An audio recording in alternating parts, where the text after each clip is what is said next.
Hello and welcome to my stream.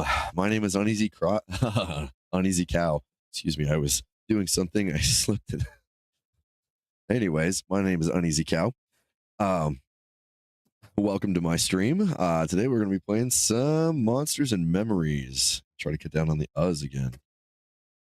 Monsters and Memories. But today I'm actually going to play my kind of quote unquote main character, my druid. There's another Bobbin. He's a level 15 halfling druid and currently in the Shaded Dunes zone of the world. What I'm working towards is level 16 so I can get my spells to help teleport me around the world.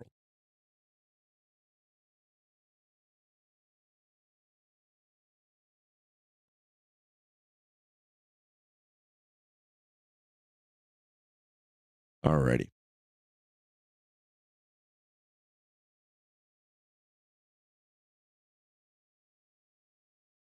Let's jump in.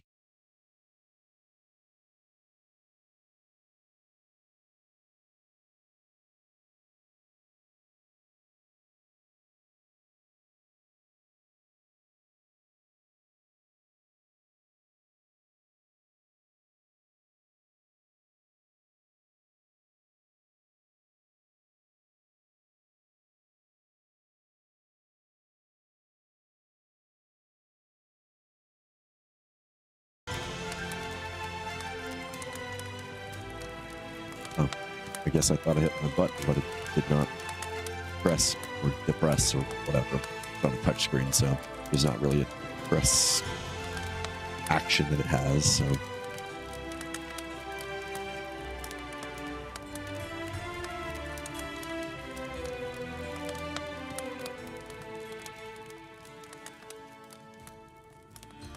think I'm hearing that music pretty loud, so let's see what we can do here.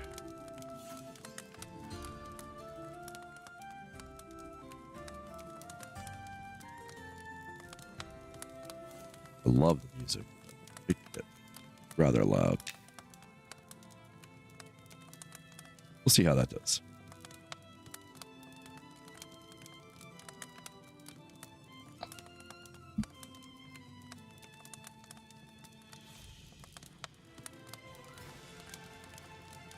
All right, so this is my level 15 druid. This thing's pretty cool. If you've ever played the game, you can jump into this campground and stuff. It's pretty fun. It's just a little like time killer if you can't like log into the server. You could run around and check stuff out. There's nothing here. What you really want to do is click this wagon wheel. Go to a nice little area. Run around. Run around here and back here. And then you get back to this main screen. Sometimes it didn't work so well before, but it seems like they fixed it. Anyway, let's jump on in. I am only going to play for roughly a couple hours today. I know I said that the other day and I played for longer, but I actually have to go at that time. So, around 2, I believe, is that time. Anyways, let's get to it. So I'm in wolf form. I got all my buffs up for about another hour or so. I kind of left at a good time. So I could do that. Wow, that's a lot right there. Oh crap, I better not jump in here. Chompers has been like non-stop around this area. You can tell that I buffed myself rather recently too because of my mana. That's insane looking over there. I'll take a screenshot of that. So apparently they're supposed to have a new camera, something like that come out. I think it's a camera system. So we can get some different angles and all that. While we're sitting down, like how you can kind of see it goes into the face. You're supposed to have something different, but I don't know if that's with this new patch. for what? I was watching stream earlier. Derelict Z, I believe, is what it was. Or something of that nature. Don't hold me to that. That sounds wrong.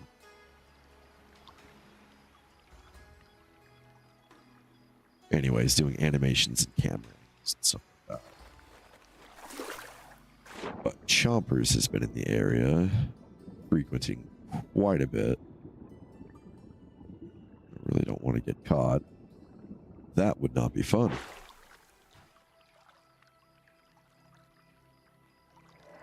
Well, we can at least start killing while we're waiting for my mana to get up here.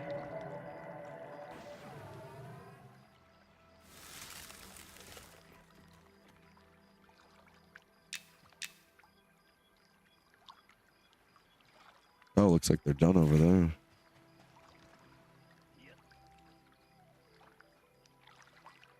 So I've got 2 bubbles into...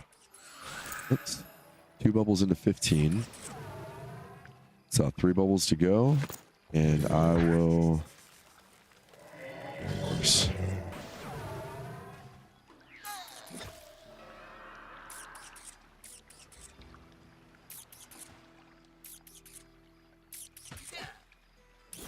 Hopefully they're doing okay. I'm not looking to add a bunch of stuff to my plate here, so... Not sure why they ran across the way to me. They were trying to, like, train it on me. They didn't say anything. Oops. I'm distracted here. It's okay, though.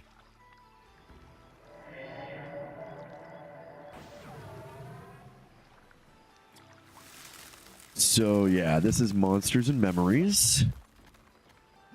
New game coming out. October 1st will be the early access. So, I think I might jump in on that. Just depends on kind of, I guess, what they're doing with this stuff. There's still quite a bit of work.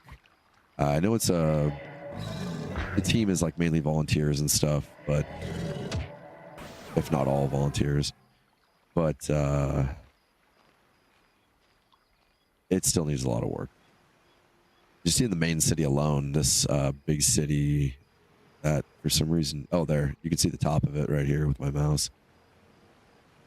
There's quite a bit of space that has not been carved out, and there's nothing in it.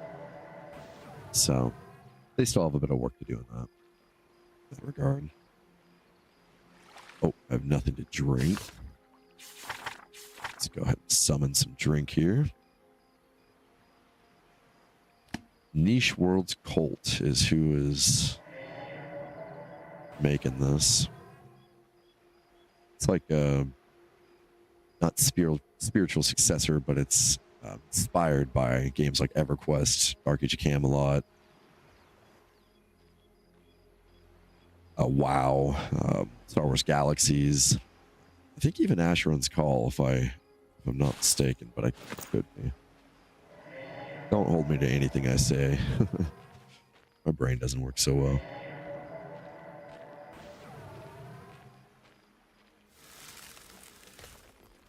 Finally back on, though, so that's nice. I was gonna jump on the next day after my last stream, but I had a lot of fun stuff happen, including a great offer. So I am going to be getting a new job at a city near me. So that's really cool. Get to go work for the city and make some good money for my family. And then on top of that, had a lot of other stuff happen as well. Good stuff happened, so can't complain. Just haven't been able to get on.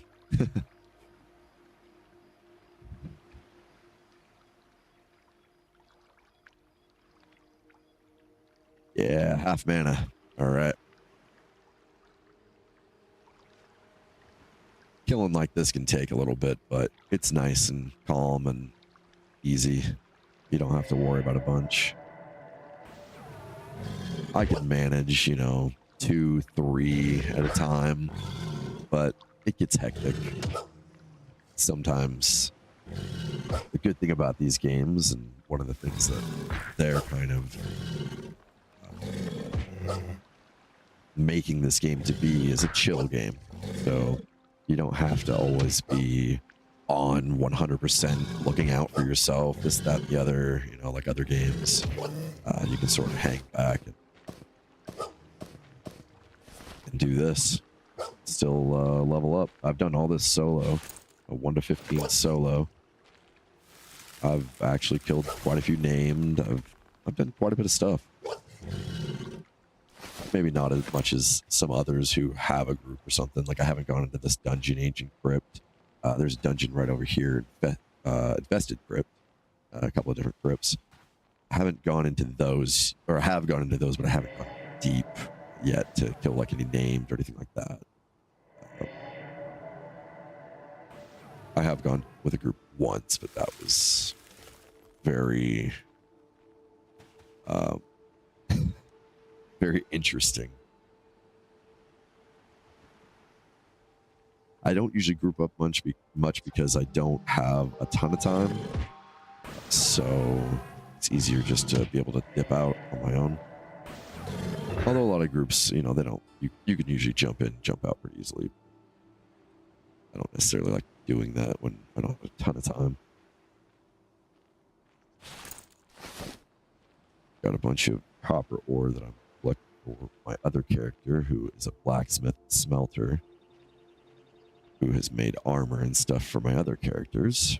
This character is a leather worker, so I need to collect some pelts and stuff like that, but unfortunately these crocodiles, oh lame, these crocodiles do not have hides that can turn to leather, fortunately.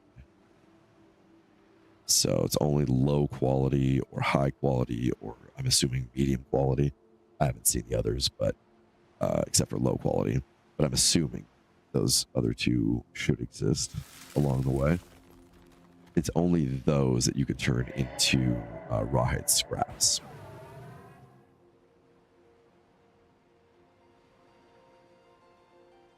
So those are from like jackals, different creatures like that.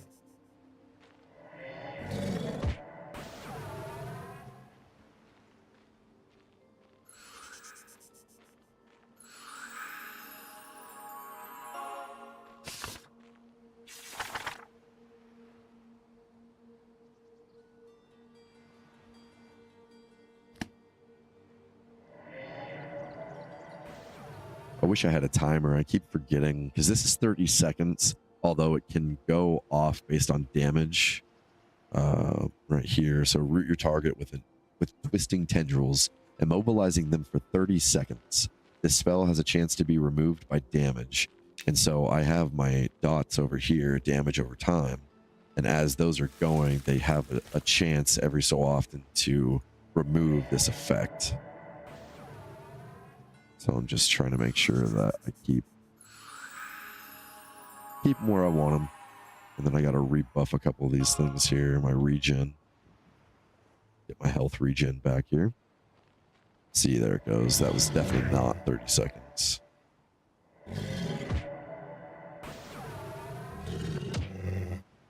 But again, I don't have a timer.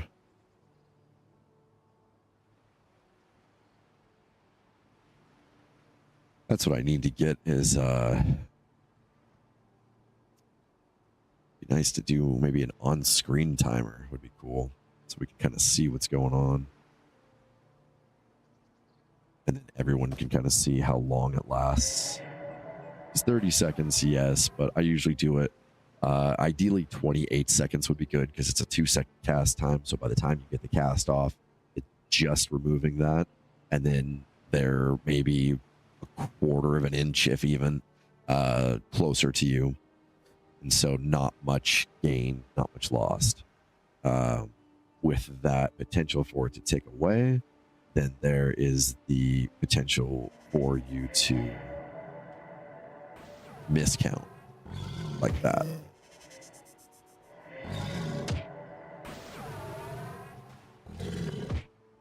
And I can hit them and stuff like that. Sometimes I will. Sometimes I'll give a nice blast like this, Winter's Chill. This is my kind of direct damage spell. So that one does a little bit more damage than normal. So this one will freeze your target with Winter's Chill, dealing 17 at level 8 to 30 at level 19 cold damage and decreasing their movement speed by 25% for 3 seconds. Now, the 3 seconds kind of sucks because, well, it's 3 seconds. That's nothing, you know, and then they're immediately after you again. Something along the lines of 5 to 10 seconds would be nice. I'd say probably 5. 10 would be a little too long, depending on if they're going to swing it for PvP or not. What is that? Why is that happening? Why is that oh, somebody attacked it.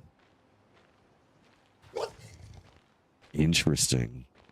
I gotta go look at that. Try to get a screenshot of that. That's a sand giant scout. They only come out at night. Oh, they killed the person or something.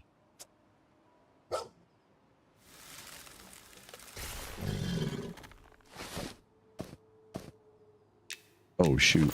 I didn't move my hammer back. That's why. I'm not good with the slashing. I'm good with the bludgeoning. So...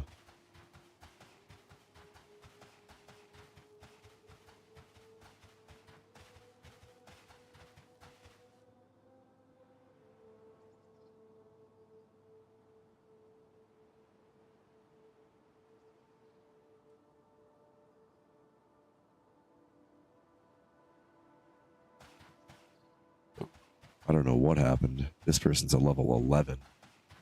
So they definitely did not take that sand giant one. And unless they have like some epic gear, there's no way they withstood those hits. It hit me, I think, for 90 apiece. When it killed me, somebody had trained it to the same spot right there. They'd run in here. I guess they got attacked by it or something. So they ran in here. And this right here is called a zone line. Still trying to stop those uhs and all that. This right here is called a zone line. You can see this person just zoned in. This is the infested crypt, as I said earlier. I don't know how to stop that. It's so funny, though. Because you notice it, and then you keep noticing it, and then you can't stop it. Anyways. So somebody trained it in there. I happened to zone out of that zone because a couple of spiders had jumped me. And apparently they put a new feature in with the webs where you'll actually lose movement speed when you go into a web, which is super awesome, except for when you get jumped by 2 or 3 spiders. So I zoned back out. I wasn't paying attention because I was waiting for the zone. I was looking something up on my phone and I got killed. And then I had to zone I had to spawn all the way back across the world in Felindral. So that wasn't too fun. Looks like these people are killing all the crocs and stuff, which is fine. 12. Look at all these parties everywhere. Yeah, see, not a problem. There's lots of crocs along this beach, so if somebody wants to take some here and there, I have no problems, but it seems to me that people will come up and come next to me and then just start taking stuff around me. Not that, again, that I really care, but it doesn't necessarily need to be done because there are things everywhere. See, one just spawned right in front of me here. It's a caiman, but a lot of these people are lower than me, and caimans are going to be blue to them. So, not a bad kill. Anyways, just interesting. It's like you go to the store and you park at the back of the parking lot, and inevitably somebody comes and parks right next to you. It's kind of the same thing. Hopefully my voice isn't too nasally. I'm all stuffed up. Got a lot of allergies here. We have a windstorm that kicked up a bunch of stuff, so I'm miserable.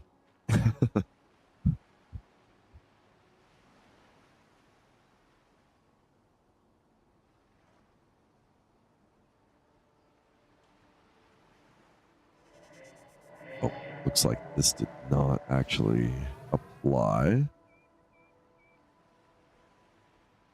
Yep.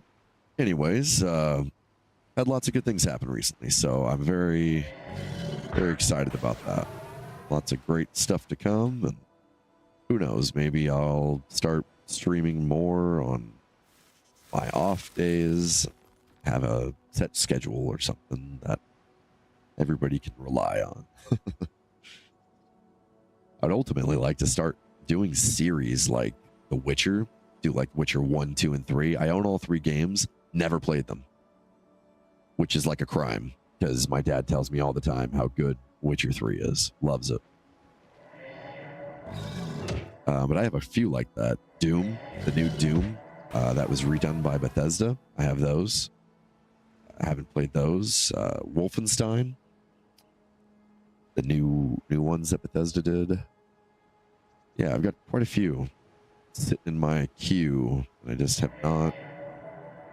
I like games like this that don't really end, so I can't really get to a stopping point sometimes to jump to another game.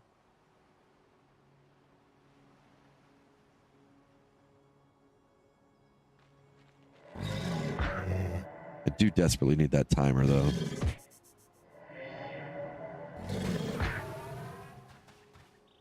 I should train an AI to see when I cast it, so I at least have some semblance of when I cast it.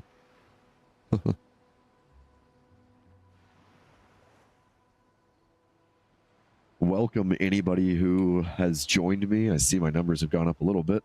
Not sure if that's my my bot or not. That's going to be talking here in a minute, but welcome if you're a person, if you're a lurker, welcome. You definitely don't have to talk.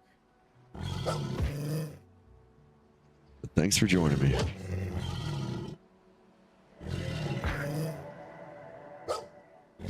I'm usually pretty introvert myself, hence no camera.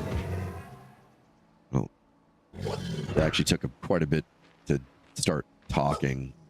I used to just play games with no commentary, so I feel you.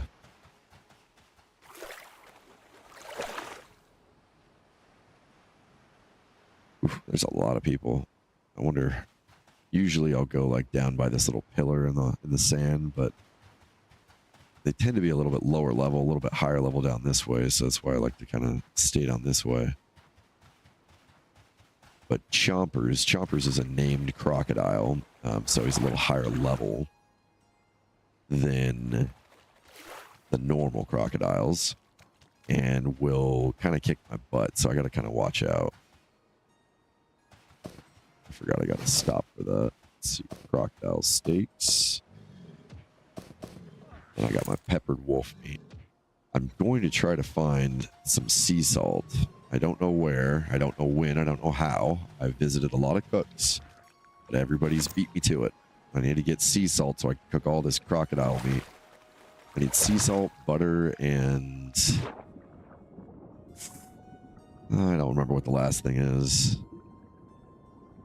Sea salt, butter, and something else. Anyways, I need those 3 things, and then I can make my crocodile steaks. You can see them right here. And then if I do wolf, if I kill some wolves, I get peppered wolf meat. Wow, there's a group over here too. It's like they're doing zombies though, so I think I'm all right.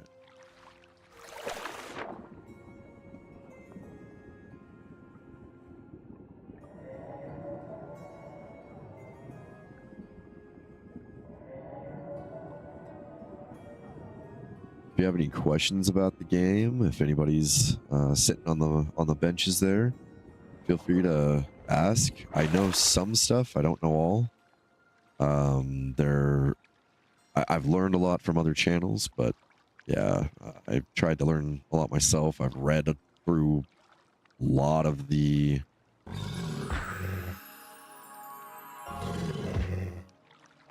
Sorry, I've read through a lot of the patch notes. I've read through a lot of the class descriptions. Well, I've read through a lot of the wikis. I've contributed to a lot of the wikis. Okay, Okay, let me rephrase that. I've contributed a bit, not a lot. So I'll rephrase it that way. But still, I kind of...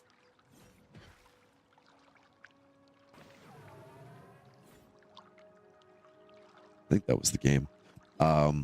Yeah, I haven't gone too far. This is my highest level, level 15, so I don't know a ton of areas of the game, but I am getting there. And I do travel a lot. I run around to every little corner. I hail as many people as I can find. I try to say what I think is implemented, but I'm not 100% sure if it's there or not. So, for instance, there's a couple people up here. Come on. Oh, crouching. Did not know I hit my crouch key. Anyways, up here, there's a little tent, and there's a couple of people up here. One in a Shira that talks to you and says that they are nice, and that goes with one of the other history stories that you learn about the area, that the Ashira are an old race from long ago, and they used to be friendly with humans, but now they're not. So that's part of the lore of figuring that out, and I tried to get somewhere with that, but it just didn't have anything more to say, really. Now, I don't know if that's intentional. I don't know if that's unfinished. I don't know if that's...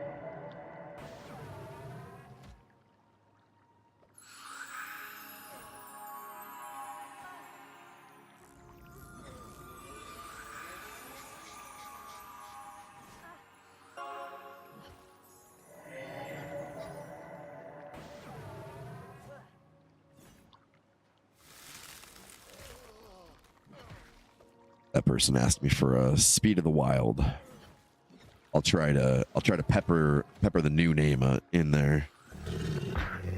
Okay. Not sure how many people saw that, but it allowed me to sit down and then cast a spell. So that's why it was weird like that. So I actually didn't cast the spell. Strange. I don't know if I could reproduce that. I'll have to see.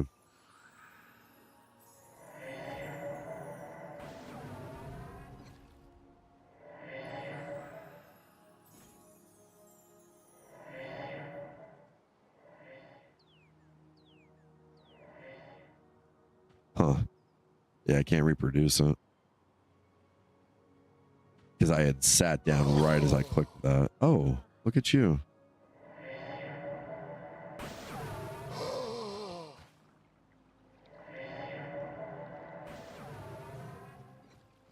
I'll put a dot on this thing and it'll die pretty quick.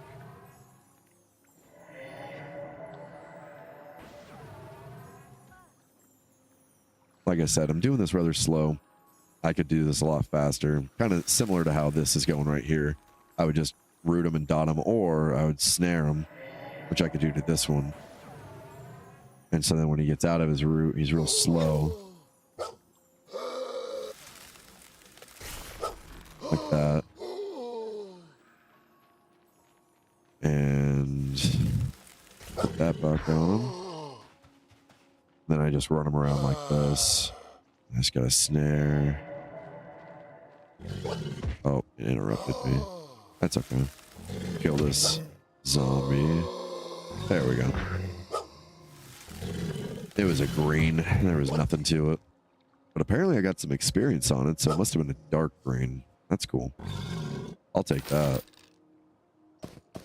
Get that zombie skin for my necro.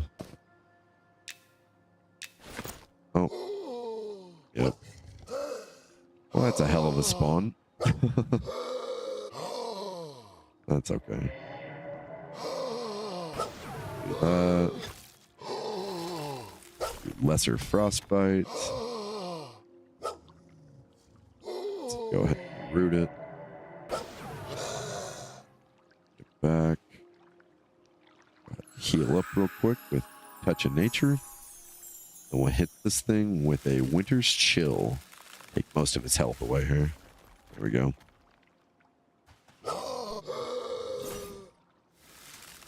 Blast of Sleet, which is a lot less mana. There we go. Bada bing, bada boom.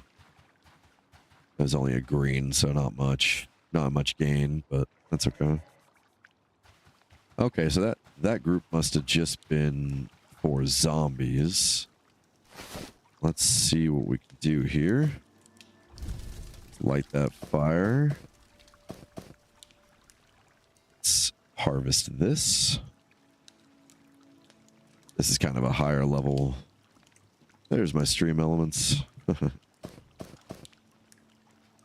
I said, I'm not sure if the numbers are increasing because of people or my bot. I mean, I only have the one stream elements.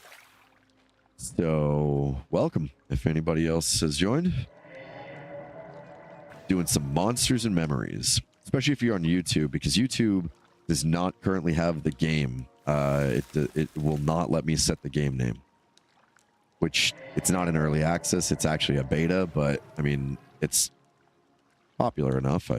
And their competitor is doing it, so I would imagine that you'd want to be kind of doing the same thing your competitor is doing, Twitch. But whatever. It's Monsters and Memories by Niche Worlds Cult.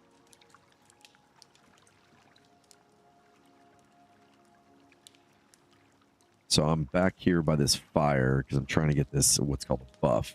So this rested gives me extra experience.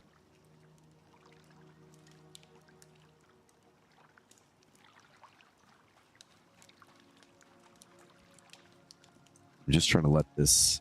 There we go. There we go. I just wanted to see its pretty face. That's all. Wanted to make sure that it had its teeth all nice and clean.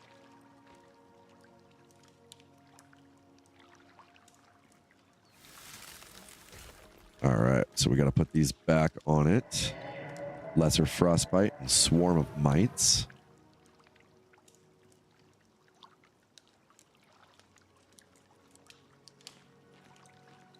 Right, we got 3 minutes left of our Prickly Barrier. That's going to give it damage when it attacks me. So as it decides that it wants to break free of that, have a chunk of me. Now I'm getting some rawhide scraps. Got a couple there from those zombies. These crocodiles don't drop them, so that's why. They're just easier for experience because they don't really have anything going for them. They just attack. They don't have any magic. They don't have anything else. So the only thing you got to watch out for is chompers, the real big one. That one will mess me up.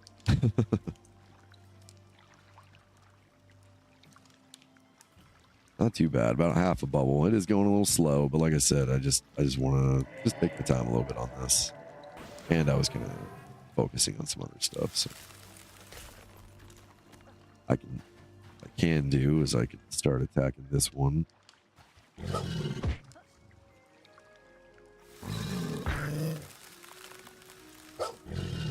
The only thing I don't like about these is they tend to be very overwhelming. It's for my AC from my armor class, so that is what will be the determining factor of what see, yeah, look at that, 15 determining factor of how much damage these things hit, right? So these things hit me for 28 15. That's quite a bit of damage, you know. Could have been because I was trying to cast a spell. So usually when you're trying to cast a spell and stuff is when you are more vulnerable. So you can be interrupted and then kind of deal more damage. It can stun you, stuff like that. But yeah. Oops. 2 p.m. Want to make sure what time it is because we don't want to be out here. Well, we can be out here at night, but we want to make sure we know it's night because the sand giants will start coming out.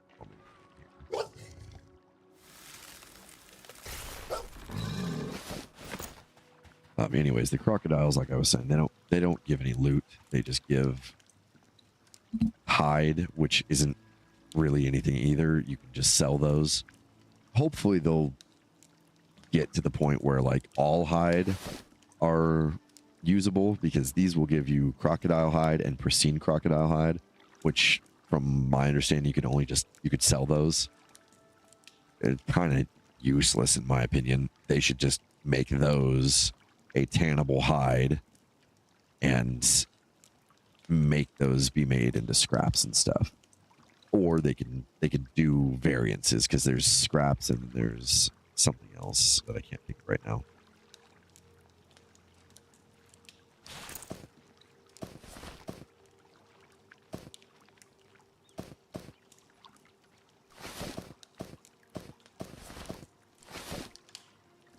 Canvas.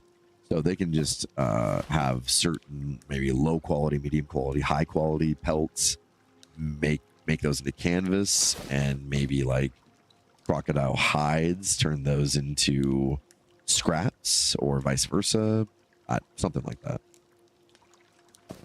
Just that way something is, everything's usable in a way. Just make sure this guy didn't say anything to me. Some people like to have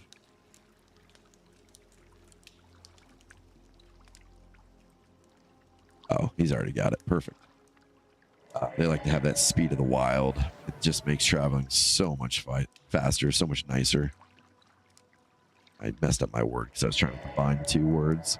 Faster and nicer.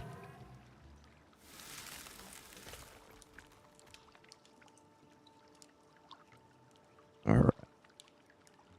And I keep hitting crouch for some reason. Yeah, 26 damage, so this one's going to be one of those. It's like, ugh.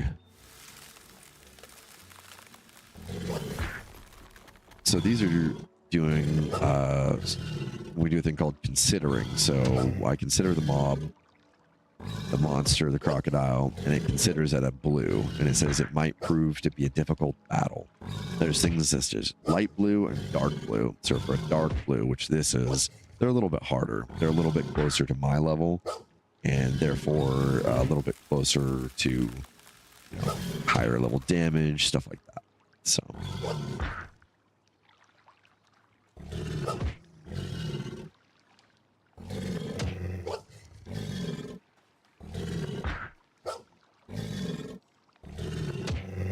snack.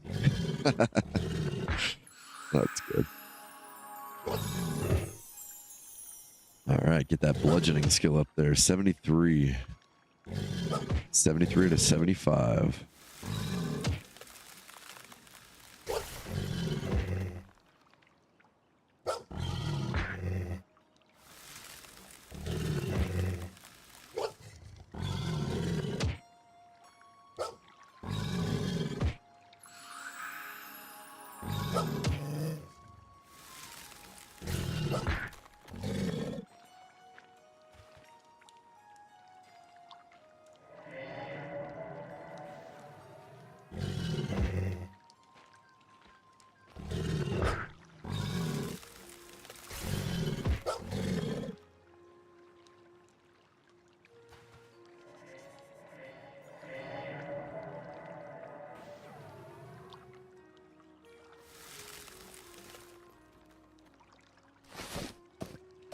Ooh, lots of crocodile meat. I have 27. All right, here comes that crocodile. Baby, baby. Let's see, I need thorns. Ooh, I should have looked down first. All of my buffs are getting ready to go away. That's okay. Probably take this thing out pretty quick.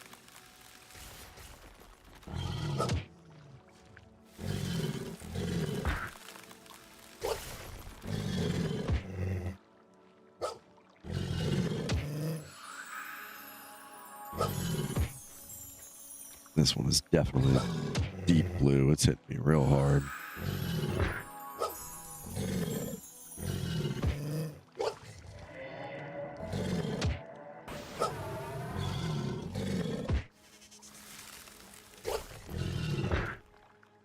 Oops.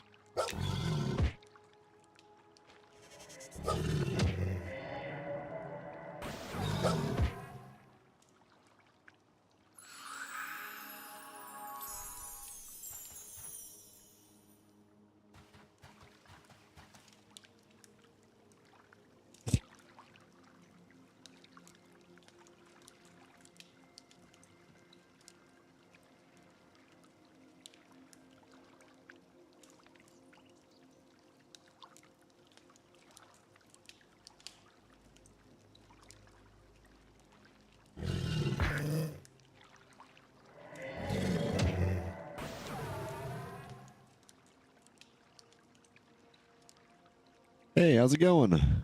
Thanks for joining my stream. Is it Ryson?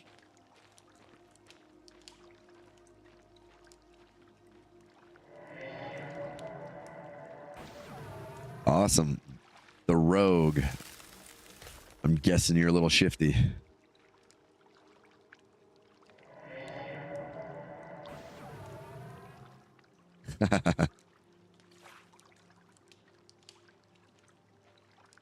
I'm liking it a lot.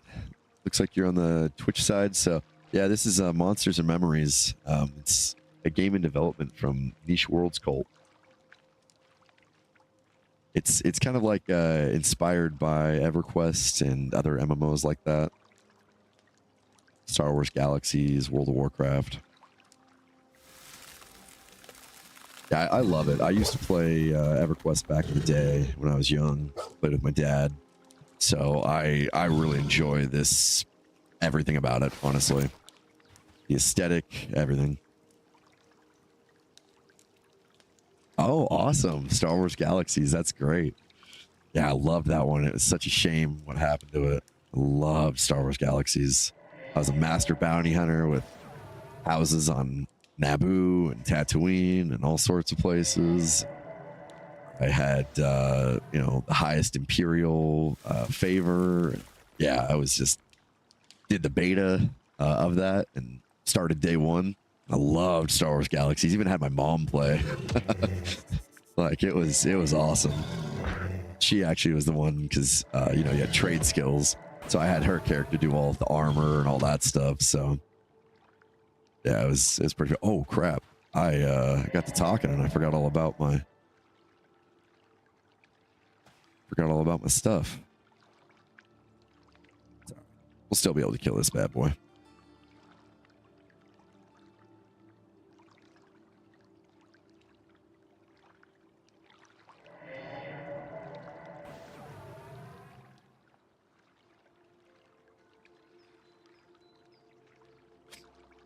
Yeah, not gonna lie, the new game experience is what killed the game for me. It was fantastic game before that, I want to say. Yeah, it was them trying to make the Jedi accessible and trying to bring more people into the game. And I mean, I get what they're trying to do, right? It's cool because it's a community, but the way that they did it just sort of slapped all of us hardworking people, or people who worked hard in the game, I should say, not hard. It just slapped us in the face. So I had several friends who had worked up to same that I did, master, you know, bounty hunter, master, whatever. And I swear after the patch, I couldn't kill a Womp Rat. I tried and like I had to run away because it was just horrible, whatever they did to my character. But I actually had a friend who had went through the whole quest line to get the Jedi before all of that stuff, you know, figured all the stuff out. And so he quit right after that because then you could just create a Jedi, and he did all of that work to unlock it, even though like it was supposed to be more powerful and all that. Free system with classes Jedi, but then a few balancing. Oh, that's cool.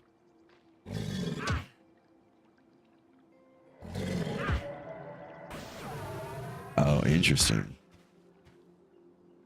What's that called? That is it like a private one that is like out there, or is this something that you got, like you and your some friends or something do? Oh, okay, restoration. I think I've heard of that before. I got to get with my game here because I don't have my sense magic on anymore because my wolf form's gone. So I don't know what my debuffs are in this guy.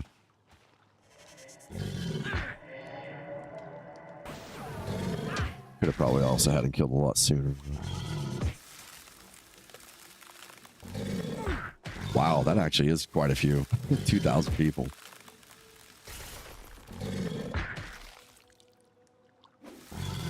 Yeah, I remember when it first came out, we used to do Rebel versus Imperial battles, you know, on Tatooine, like huge, like 20 to 30 people each side.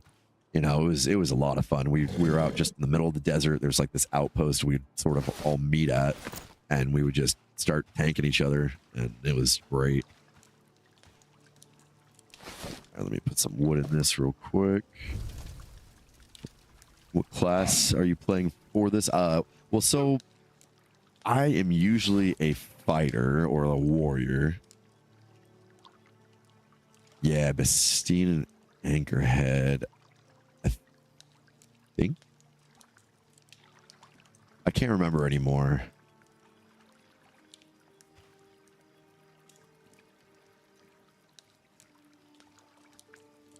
I'll have to look. I'll have to look.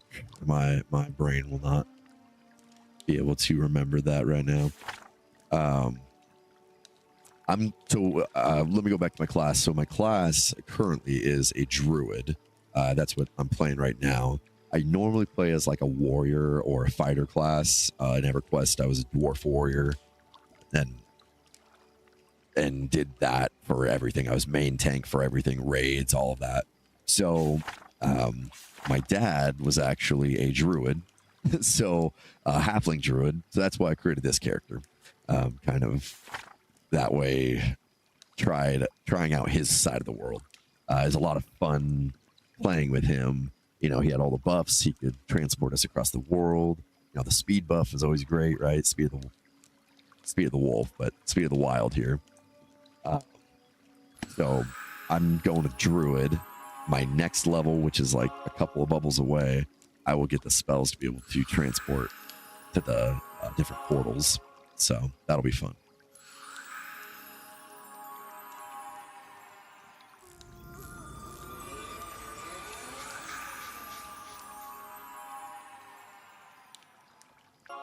Oh, give me one moment. Got my phone here.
Alrighty, let's see. Hopefully everything is okay and I'm back. And hopefully you can hear me. My cat jumped on my keyboard while I was talking to my wife, and that's why I took off running. So hopefully everything's okay on yeah, hopefully everything's okay on that end. I had a tremendous amount of fun over on this end. Anyways, so everything's all good now. How's soloing in this game? You know, it's not bad actually. It's better than EverQuest. I didn't really solo too much in EverQuest because I was mainly dual boxing, having, you know, my dad's character and all that good stuff. But it's pretty easy. I've soloed from 1 to 15 so far, and all right, and just one more second. Just calling me back.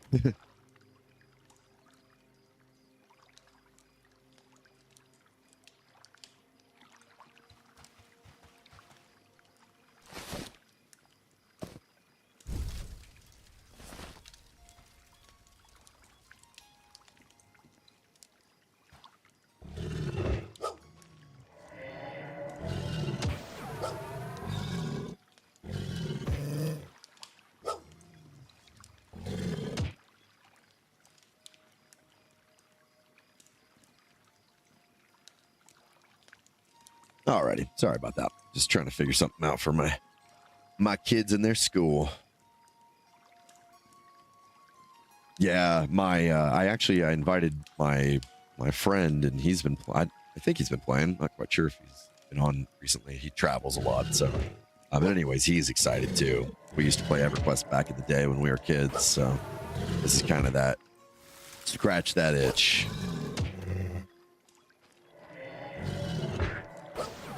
And you'll probably kind of be used to like this is kind of like the hardcore style of games.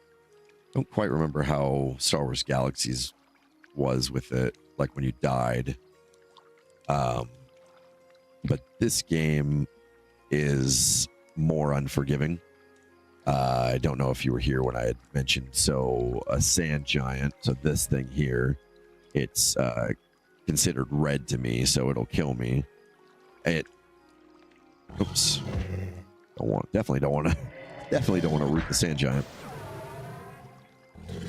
Anyways, it's considered red to me, and I was in this little crypt over here with spiders. I had just come out, and I was sitting there, and I got attacked by that thing and died. Well, I didn't bind myself here. So I ended up having to spawn on the other side of the world and run all the way back here, which is like a 30-minute boat ride. So yeah, that was a bit much, but that's how this game is. It's unforgiving in that way. It doesn't hold your hand. You don't turn into a spirit and can run around and not get attacked until you find your body and then decide when to resurrect via WoW. You respawn with nothing on. Hopefully you stash some extra gear in your bank or an extra spell book, and good luck. Or hopefully you have some good friends. You know, yeah, to make things exciting, and it's not necessarily like a punishment per se. It's more of like, I mean, it is a punishment, right? To not paying attention, right? To not looking out like this is a true adventure, right? This is, you're in this world. This world's dangerous, and you know, you got to figure out what's going on. So it's, I don't know, I like it. That's how EverQuest was. It was even worse though. It was even worse because I was on 56k. So EverQuest was way worse than WoW, way worse than any of them.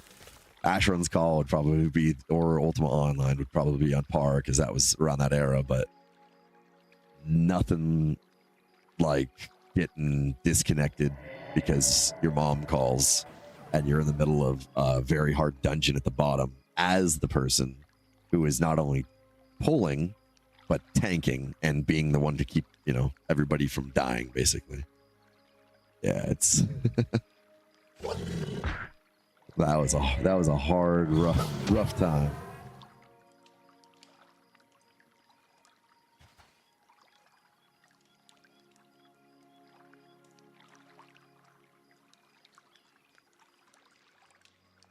think I am actually. Oh wait, actually, let's do it there. Then we'll attack him. Let's get this done a little bit quicker here. We've almost got a full bubble, which isn't too bad. Believe it or not, this actually goes quicker by yourself. If you were to be in a group, it's actually a lot slower, as the split of experience doesn't work quite right, and you don't get a buff for experience, apparently. This isn't my words. This is, well, I'm saying it, but I've heard this from others who have tested it extensively. So it's not how the game is supposed to be. It's just they haven't fixed the math, I guess, on it or something. So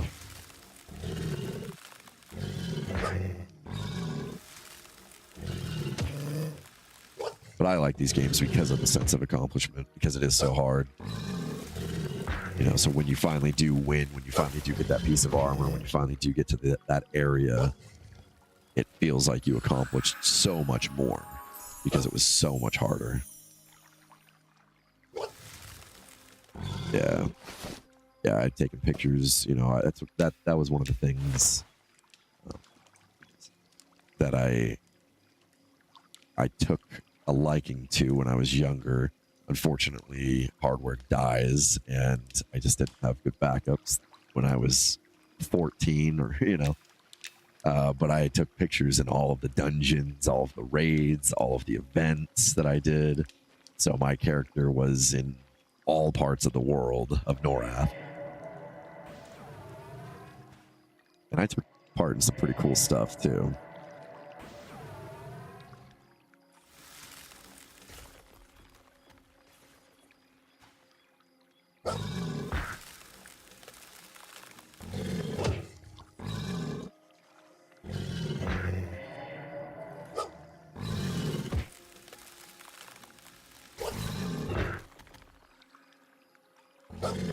Oh, thanks for the follow, Ryson. Appreciate it. You know, I'm still not used to my my alerts and stuff. I was sitting here wondering what that sound was. I appreciate it, though, very much. Appreciate the support. I'm on my way to affiliate. One of these days I'll get there.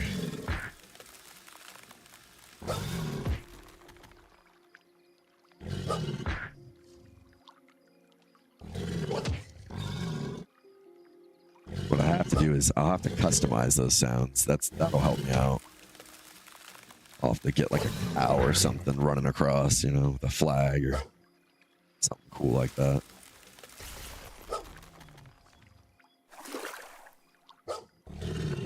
Thanks for the follow. Moo!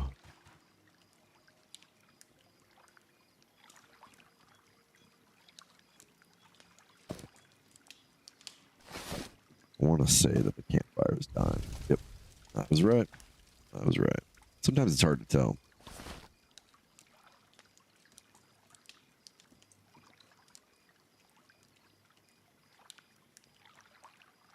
All right. Got about another 50 minutes or so, and then I've got to jump off and get some stuff done. Get ready to take my son to his appointment, all that good stuff. I don't know what I'm doing. I'm like, I am running low on wood. And there's wood sitting right in front of me.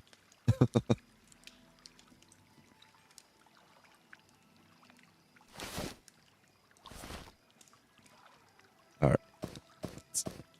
So Chompers was along the beach over here. So I'm not sure again of who was when, where, and why. But I'd said earlier about this pillar in the beach that I like to go and fight at, although they can be a lower level. Well, somebody earlier, and you can't see it because I'm blocking all the text in the bottom left, just in case, you know, somebody gets a little crazy. Anyways, somebody said Chompers was in the water, so down that way. I'm just trying to be a little cautious. Water graphics just a tad bit better than EQ. Yeah, just a tad. So that's the cool thing about this game is so it's a low poly feel, right? It's an aesthetic, but it's all done in high res. So the armor is, hand drawn. You can watch the artists on Twitch, and very highly detailed. They'll draw it just as if they were drawing, something for you on a piece of paper or something. So very highly detailed. So they have that's the modernism of the game, right? You get the old aesthetics and old likeness of EQ, but you get the modernism of nice background systems that work well together, as far as like inventory management, chat boxes, stuff like that, transparencies. You have a nice UI editor here. It's Croc coming at me. We got a nice UI editor, stuff like that, right? That you just didn't quite get in the original. You got a few customizations, but nothing drastic. You get water effects. One of the things that people love, that I absolutely love, is the draw distance. I mean, look at that. You can see, and it's not a fake draw distance. It's real. So if I go out to this beach down here and I look all the way down the beach, and my friend logs in and runs down that beach, I can pretty much see him as far as that beach is long. I mean, there's a massive draw distance, which is really cool. What's wrong? So that draw distance helps to really bring it, like this castle. You can see it all the way in the city, and you can run up to it as you're. I wouldn't recommend staring at it as you're running, because you might die unless you're level 60. But you can stare at that thing as you're running all the way up to it, and then you just have to go around here and do your little onesie twosie to get up the cliff there. But yeah, you can get right up to that thing. Super cool.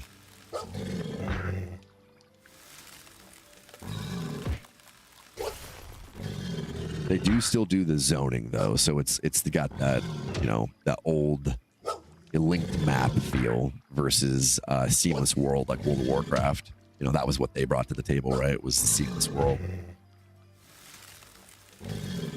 Get distracted again. Don't have my dots on there. And that was cool. That's what I loved about World of Warcraft. Played the beta of that too, and that was a sweet game. What I ultimately loved was I played Warcraft, right? I played Warcraft 1, 2, and 3, and then I played that from the top, and then World of Warcraft came out, and you got to be in the areas where you were controlling those units of the past, which was so cool. It was so cool that I'm losing the name of Westwood. They copied it, right? That experience was so cool. They copied it for Command and Conquer. I don't remember the name, but it was a first-person shooter. So you were actually in the world of Command and Conquer, run into the hand and nod and all that stuff. I'll eventually remember. My brain just doesn't work that way well anymore. Vanilla WoW was great, but everything after it got worse and worse and really ruined MMOs. I tend to agree. I like the armor and stuff like that. I think they did a really cool job with like the that type of stuff. But again, I like the hardness, right? So being able to just fly to certain places, but then having to run the majority of the way elsewhere, I like that. Versus, oh, let me fly here, and you're just directly on top of what you need to be at, right? It's like kind of kills it. Like the fast travel and Elder Scrolls and all that kind of kills it.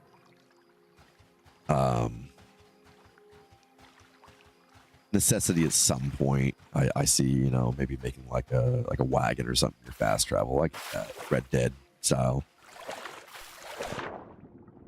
Don't want to spend too long, an hour and a half running across the world isn't too fun.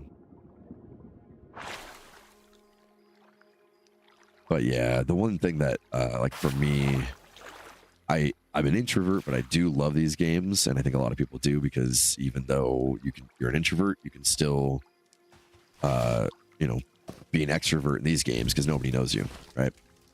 Same with Twitch, nobody knows me. I'm a cow, right? So, the thing that killed it for me was these modernizations, the modernization of the market, of the bazaar, of trying to make it so you didn't have to interact with other people in order to play the game, which kind of sucked. Because that's what they used to do, was you used to all kind of go to a place called the Tunnel, and you would trade, you would talk. There's chat over here and left that's what they're doing, but I'm not going to show it again, just in case anything. But that's what people do in this game. Looking for group. There's an auction channel. I'm selling this. Can I get a price check on this? So other people will tell you what they have, what they think the intrinsic value of it is. Yeah, the social aspect of it, of course. Yeah, the community, and that's, I think, what it killed, right? And so it made this one sterile environment, the Nexus, with the bazaar, where you had these sterile NPCs selling stuff like all the rest of the sterile NPCs in the world. Whoop, right? Who cares? It wasn't fun. Yeah, you could make gold offline, but or platinum, whatever, But for me, I loved sitting there chatting with people. I had lots of different conversations and fun, and being a teenager, it was just wild, hanging with all these different adults, different weird conversations about, it was fun. It was cool.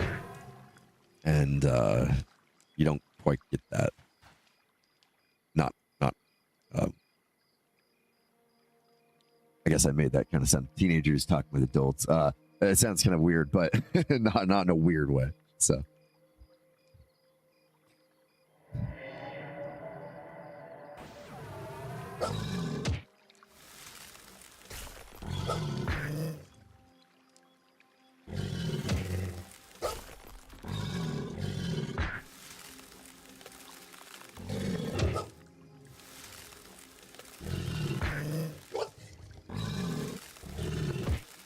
That's kind of what I'm hoping to build with this. If I can get more consistent with it, is build a community, build a place where, people started with Star Wars Galaxies, right? People played those games and enjoyed those, and we all kind of have some stuff in common and have some adventures.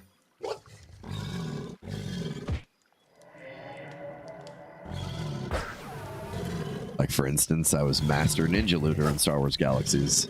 Great dragons were huge, and when they fell, they would fall on top of you, and you'd be inside of them. Nobody would see if you looted or not. I didn't do that often, but it was funny. It was funny to watch the anarchy, right, ensue, and watch the finger pointing and all that stuff. It was just one of those mischievous things. I actually have a Discord. I mainly reserve it for when my friends and I are playing games, so we can talk.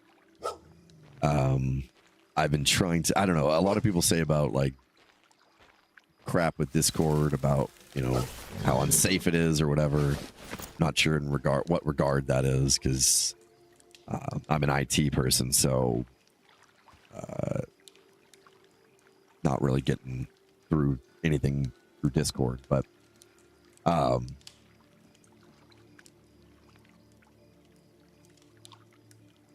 can open it up a little bit more. I can open up some more channels and stuff and invite some more people to it for sure. I've got, let's see.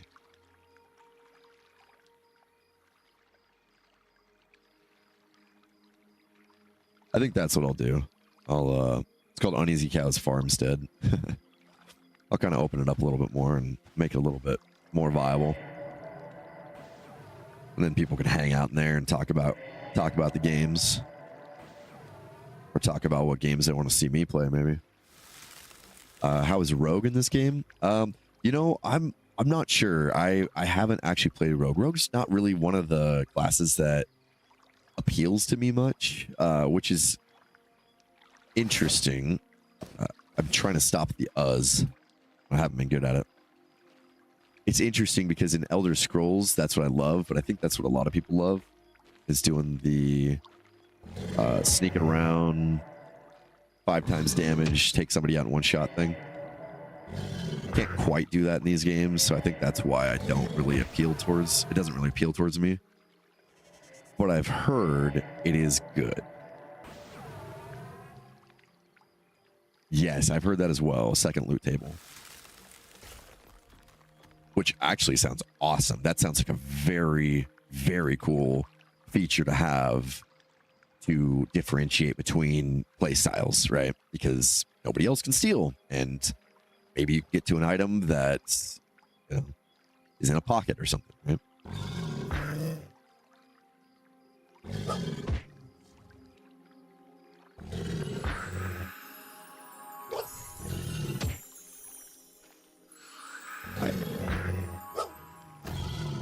I want to say rogues have been deemed pretty good because they're poisons. I think their poisons are very good. I haven't looked into them. I need to look into that class. I haven't looked into that. Into like paladin, fighter, shadow knight, enchanter. I think even inquisitor, druid, shaman. I think even ranger a little bit, but not really rogue. So I'll look into that tonight. You can always learn something, right? I mean, I wouldn't imagine they wouldn't be. Rogue has always been a good DPS in any type of game, D&D style game, right? They're always great DPS. They got those backstabs and everything. Honestly, in this game, my friend kind of had a hard time choosing a class. I think he's got like 6 characters now, and he just started. But I kept telling him, as for right now, I can't speak for early access when they tune different stuff. But as for right now, in beta, it is not necessary to have specific classes for your group. Like, you don't need that fighter class to be your tank. You can have a different style of tank. I mean, look at me. I mean, I just tanked that. You know, I healed myself a couple times. Bam. That's nothing, right? That was a blue. Now I'm not going to take 2 or 3 or 4 blues, right? But yeah, probably like a tank and a healer. And it really depends on the tank too. Depends on what you're getting. I put a Shadow Knight. Shadow Knights are real good. I think they're the best tank right now. Best overall, like soloing and all that stuff. Fighter would probably be the best as far as like most, you know, health and damage mitigated and all that.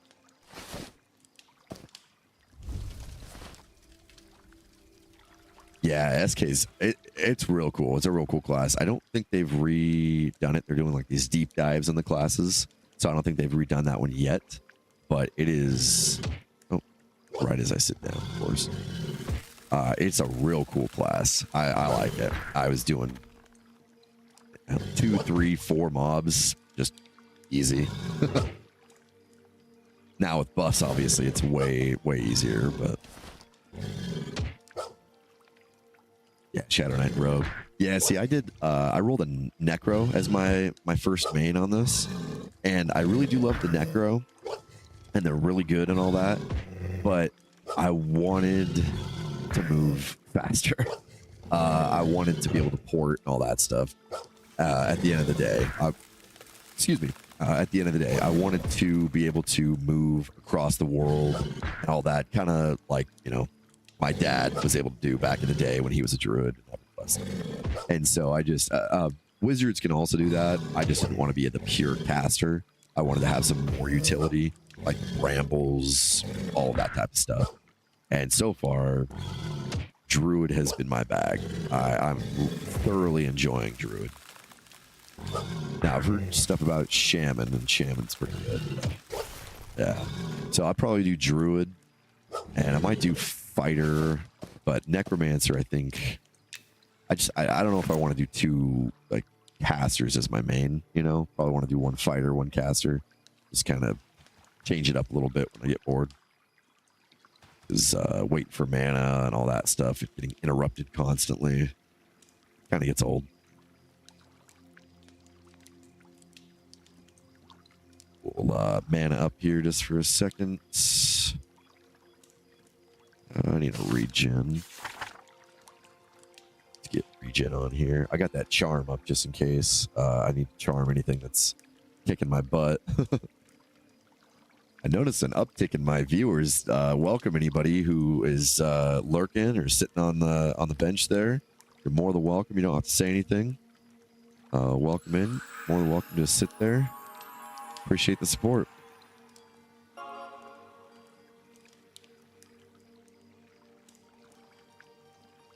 Yeah, that's what I've heard too, and it is honestly.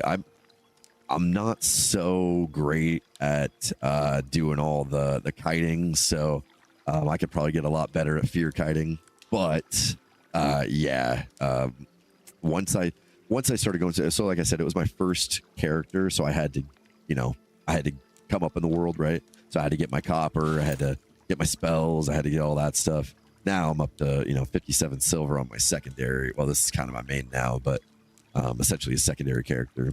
And then I have the same on my necro. So anyways, then I was able to get some good equipment, get some good stuff like that, and yeah, that he rocks, man. He can take some stuff for sure. And then they have like a health mana trade system, so you can set up like a buff, and you basically trade your health for mana. So then your health will go down, but your mana will go up. But if you do certain stuff, right, like you can then suck the health from the mobs or whatever, regain your health that way. You have an aura of vampirism, so you can then attack them and have a chance to proc some health drain that way. And so you can gain that health back to then kind of have a cycle of mana regen.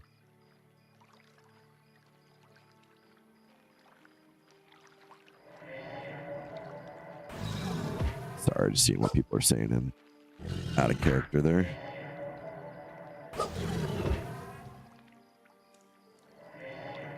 But yeah, I'd say necro, especially like, I could definitely do this a lot better, right? I'm doing one at a time, kind of just slowly chugging away. I could do 2 or 3. I could probably snare, especially if I had a better timing system. The only unfortunate part about it is the chance that it can get knocked off by damage. So with having 2 dots, me attacking, and then me doing a 3rd direct damage spell, that's a lot that can knock off those roots. Or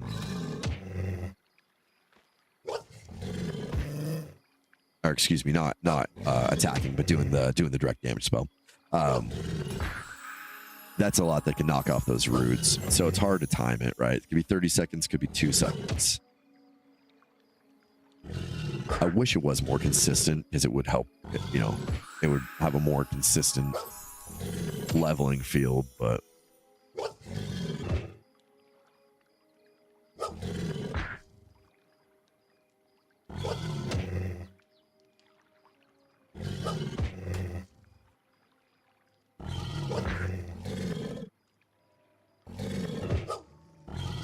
oh, perfect.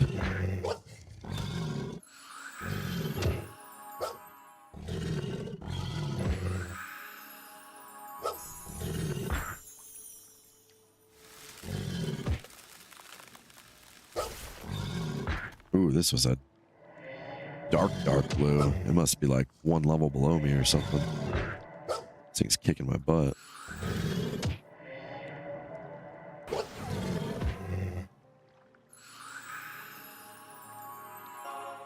I've heard they've been dishing them out pretty good, so hopefully you'll get one. Or you can sit in some of the other streams. I want to say just stay in mine, but like Criddle Games, he usually is doing some giveaways.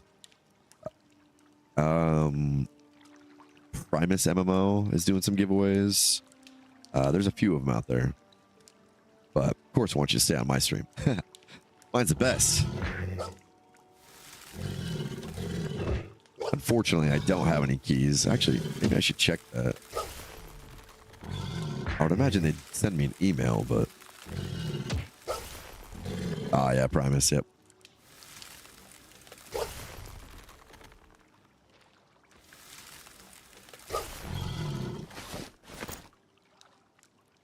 Whew. That one got me pretty good. Oh, in the same room. Oh, like the same dungeon or whatever. Nice. I'm getting some good blues in here. Let me check my monsters and memories real quick. I might have one to give away. But if I do, I'll probably do some sort of a raffle, even though there's, well, I don't know, maybe. I only got like a handful of viewers, so it's not like I got a whole community to give to.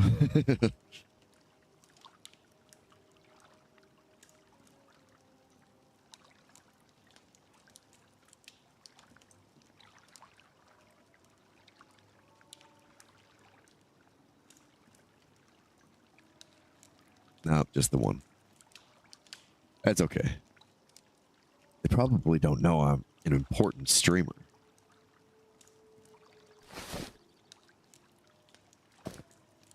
Well, I haven't. I like to solo in this, just because a lot of times when I'm playing, it's on my off hours, like Twitch. I guess they didn't, Fridge. Thanks for joining me. Appreciate it. I like to go on my off time a lot, so usually at night. So I don't usually see a lot of groups per se. I just usually solo. Ooh, we got another really hard blue.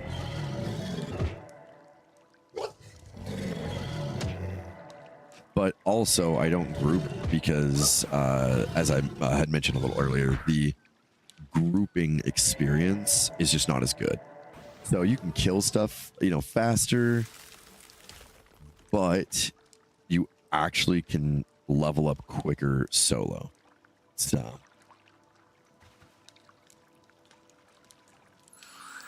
what I'm hoping on is that somebody will actually send the memo to write me that $1 million contract to just stream games, and that would be sweet. That's what memo I hope they get.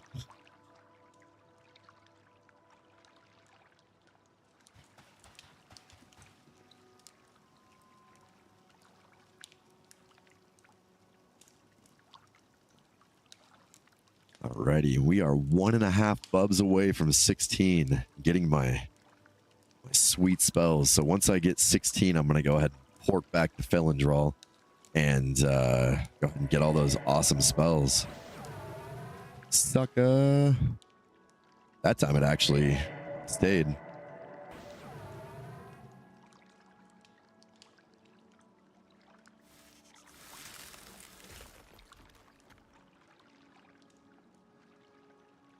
Alrighty. But yeah, I think I had circled back around to the Necro being, the best solo. If you can figure out, and if you're really good at fear kiting, ready to go. Your type, yep, Druid. Halfling Druid. Currently a Wolf Druid, but,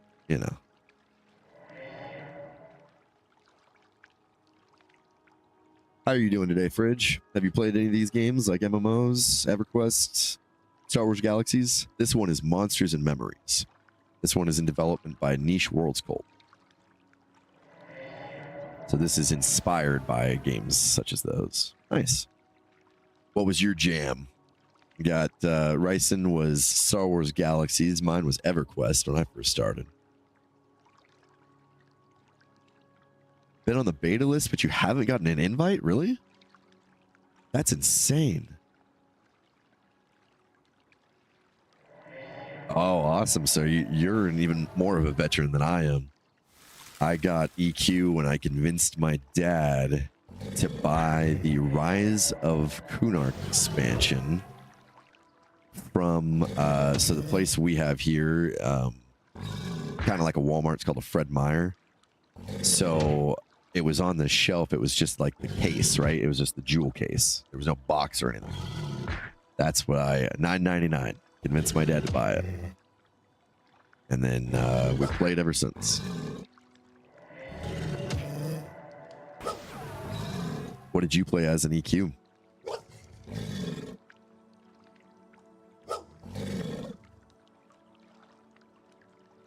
Right? I remember when Newegg was a brick and mortar. My dad and I stood in line to buy some games at Newegg. Now it's a website that absolutely blows.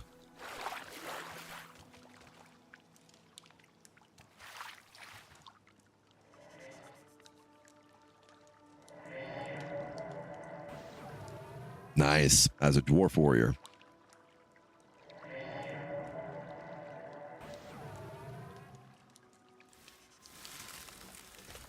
I had many alts, so, you know, gnome enchanters and human wizards. Half-elf bards, I believe. Yeah.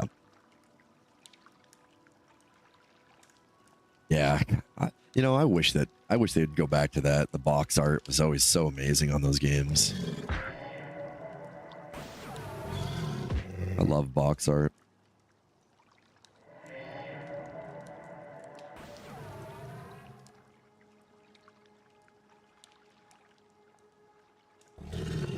Dang, we're starting to get a crowd in here. Welcome, everybody. Welcome. For anybody who doesn't know, this is Monsters and Memories by Niche Worlds Cult. Game in development. Early access will be October 1st. So look for that if you guys are interested in it.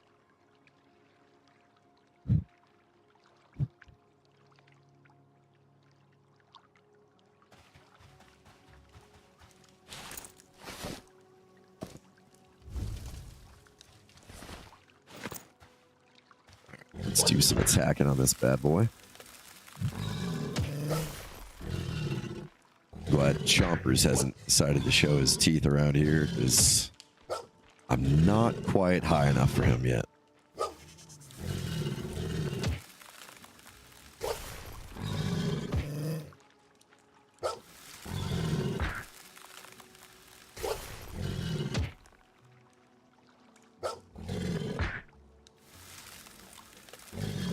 Let's see if I can get this level before I have to go. Got about 20 more minutes.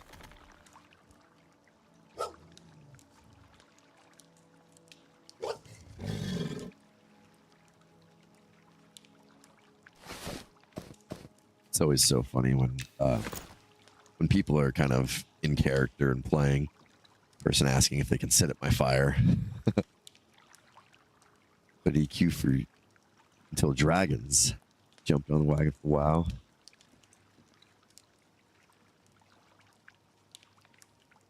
Oh, nice. Okay, yeah.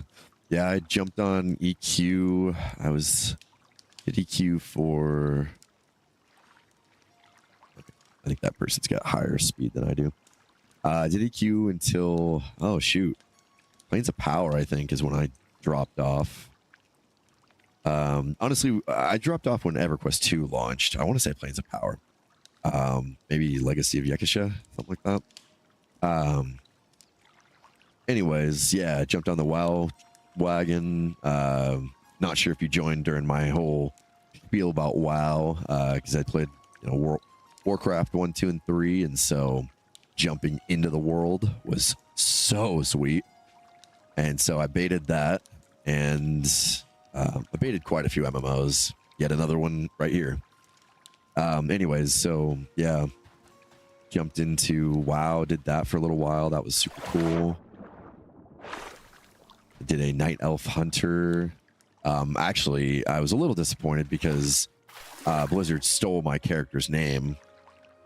I mean, it was a true orc name, so I'm not sure if stole is the right word, but yeah, if you ever play and you find a NPC named Rog with 2 G's, R-O-G-G, that was my orc warrior's name in the beta, was Rog.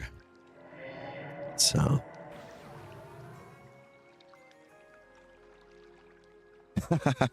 I'm not keeping that a secret because that hunter kicked the ass of every other hunter and person I came across. So, yeah, people couldn't outduel me, and I was a monster on the battleground. So, I'm good with that. But this was pre-Burning Crusade, by the way. So I stopped before Burning Crusade had come out. So anything that happened after that, I can't be held accountable for them. If night elf hunters were good or not, or any of the, you know, in between.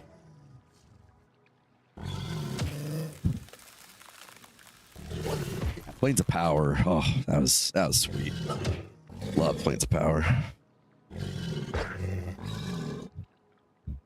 But I mainly jumped to EverQuest 2, like during all of those transitionals. So like before Burning Crusade and before the next expansion, I jumped ship to EverQuest 2 and did EverQuest 2 for a while until Kingdom of Sky. Kingdom of Sky was the last expansion I did.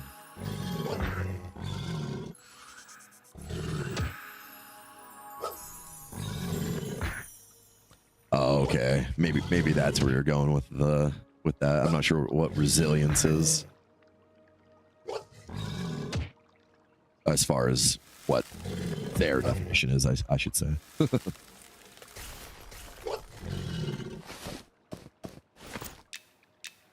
All right. Back over here, see if we need to put another log on the fire. Yeah, I really like the water effects. I think Ryson, you were saying that earlier. I like the way that they did the water effects.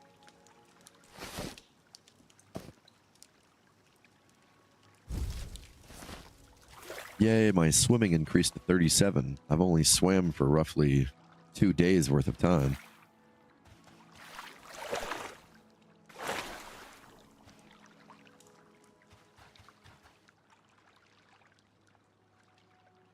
Ocean of Tears. Yep. This is pretty much their version of it. So if you head out that way and then to the right, that'll bring you to your quote unquote Ocean of Tears zone. All the crocodiles are gone. They're all caimans now.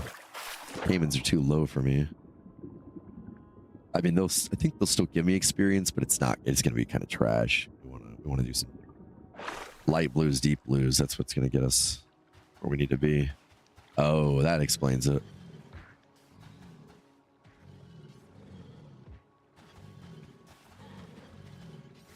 I mean, they're not going that fast.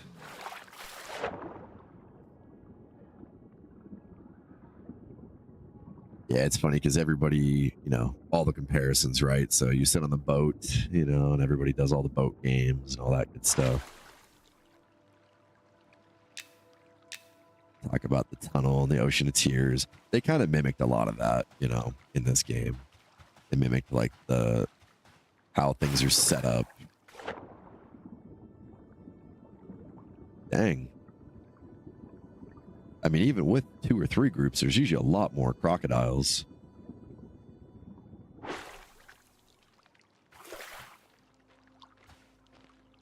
Yep.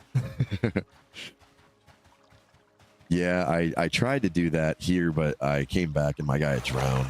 So that I'll keep working on it. But I do have... Where is it? Enduring Breath now. So put that on. That'll at least last an hour, and then I can come back. This is crazy. They're all caimans. There's no crocodiles. Ah, good. You just have to complain about it, and then you'll get what you want. You see how that works? See? Did that on purpose.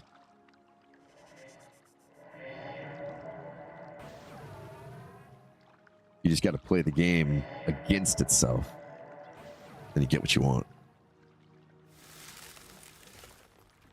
Yeah, definitely got to get that camera angle right. Hey, thanks for the follow, Fridge. Appreciate it. Any support, I appreciate very much.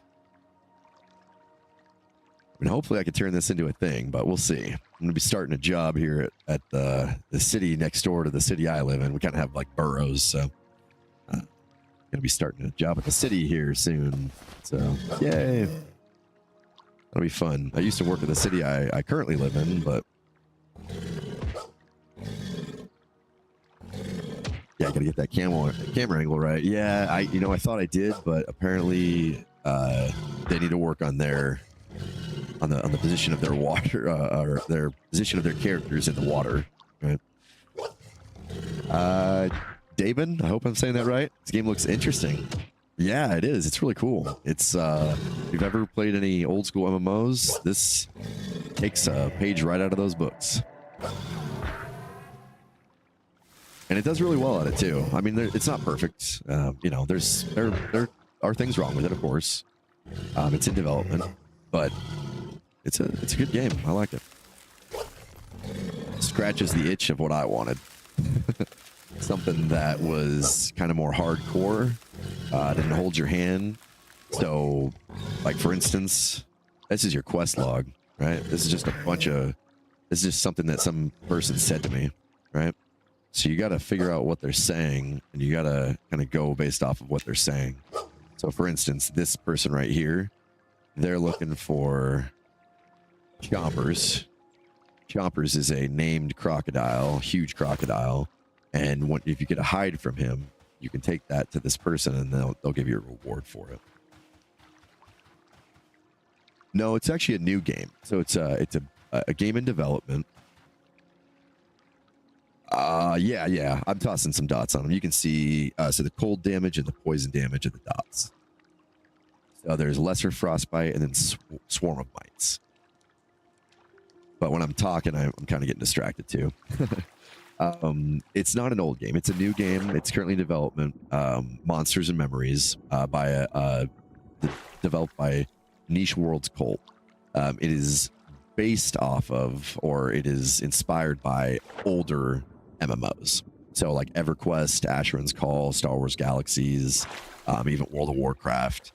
The aesthetics are heavily inspired by EverQuest. That's why it looks the way it does. These are similar graphics to 1999, called a low poly model, but it is actually a high detail model. So if you, I can't really get in there much, but you can kind of see.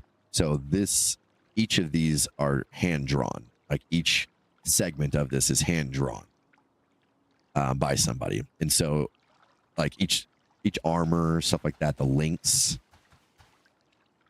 Yeah, there you go. Yep, reminds you of EverQuest.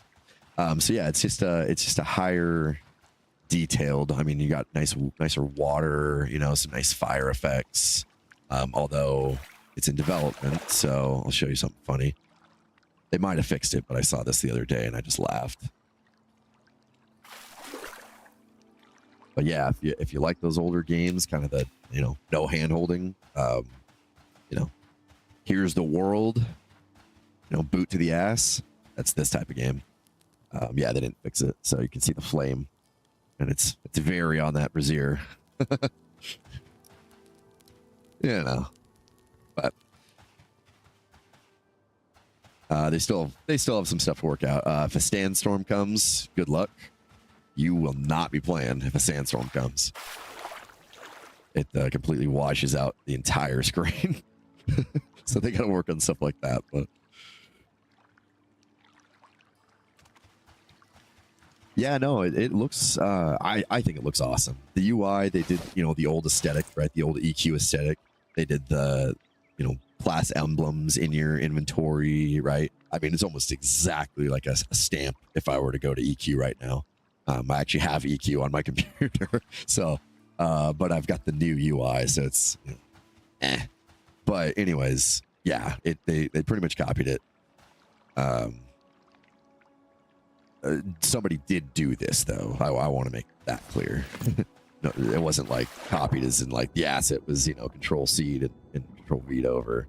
It was still done up by somebody, but in the aesthetic style. Yeah, there you go. That's a good one. It's windy, so it's just getting blown out a bit. Yeah, I got that, and then I got Jackal form too. You can drop that on real quick to show you. Which I have to drop all my buffs back on. I'm so glad I read that comment, because I would have headed back out, started pounding on stuff with no buffs. All right. Let's go ahead and get this all done here. And forgive me, because my voice is a little messed up. I'm all plugged up from the windstorm we've been having, so all of the trees are blowing everywhere.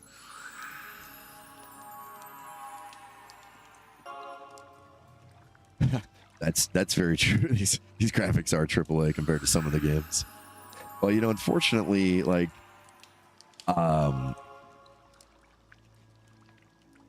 want to say Unreal, and I'm drawing a blank here. Epic Games.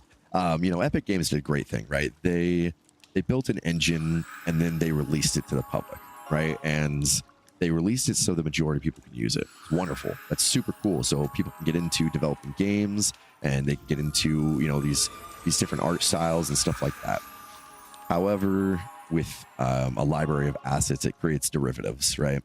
And you get a lot of stuff out there nowadays that are just, you know, copy paste, right? And it stinks. So it's cool, you know, that they allowed us to thrive, but yeah, kind of stinks in one way. Then you get Steam overloaded with, oh, we have 5,000 new games this month, but they're all just the same stupid games, the same assets. Or because one game did really well, then, you know, 1,900 other people are going to copy that exact same feel. Yeah, exactly. I prefer good content over like something that's gonna bite really well, have a great story, such as it was really interesting to me actually that Mafia came as this resurgence. I played Mafia when I was a kid, another one of those jewel box off the shelf from Fred Meyer games, and then all of a sudden, years and years later, people are like, Mafia, Mafia, Mafia 2, Mafia 3, Mafia redone, you know, all this stuff. And I'm like, holy cow, nobody ever heard of Mafia. And, you know, when I told them about it, and the story was just amazing, though, just so great. And the ending pissed me off so bad. I want to give it away if anybody wants to play it, since it's quote unquote kind of a new game. I don't know, but yeah, the ending pissed me off so bad. And yeah, anyways, it's just funny that those types of games resurge. It actually had great graphics for the time, though, so I don't know where I was going with that with the graphics. Yep, 100%. Spot the assets and know the engine. You know, what's a really great example of somebody who pushed through that, though, is Ark, right? Ark was like, you know what? We want to make this game. We want to make this game. We want to make this game. Well, wild card, right? We want to make this game. We want to make this game. And, you know, I don't think they quite knew how to make the game, right? Maybe that was it. And so they utilized all the assets of the engine, and then they created their game. But it was called shootergame.exe when it first came out. That's literally the generic, survival, yeah. Ark Survival Evolved. That's literally the generic name of the executable that's created when you package something out of the engine. So they just went with shootergame.exe, and then they built upon it, you know, and then they advanced. And one of the best parts about that game was when they optimized, when they did a true optimization of graphics in the engine. Any other game that has issues needs to go call up Wildcard and be like, what'd you do? Because I had a really crappy, I want to say, what was it? A 750 Ti graphics card at the time. I mean, it, you know, it's an old graphics card, especially for when Ark came out. I could run it, but was it rough. So my friend played, who had like this just sweet machine, and so he would like protect me. Yes, I'd be like, oh man, I'm lagging, and he'd just protect me. So, and anyways, when they optimized that game, I didn't change a single thing, not a single setting, but I could run 10 times better. Right? Yeah, thermal throttling. Yeah, you get right into that volcano and boom. Yeah, I don't know what they did. I can't tell you, but they need to just have an optimization company, because whatever they did was just truly amazing. 750 Ti went from running and stuttering and like, you know, kind of to like butter. No changes. So that's when you know that somebody did some really good optimization of their code. Really good optimization of, you know, what assets are loading, stuff like that. Man, I hate to leave. I gotta go here shortly, but I gotta Got quite a few people in here. We're having some great conversations and chatting. I know I'm doing it.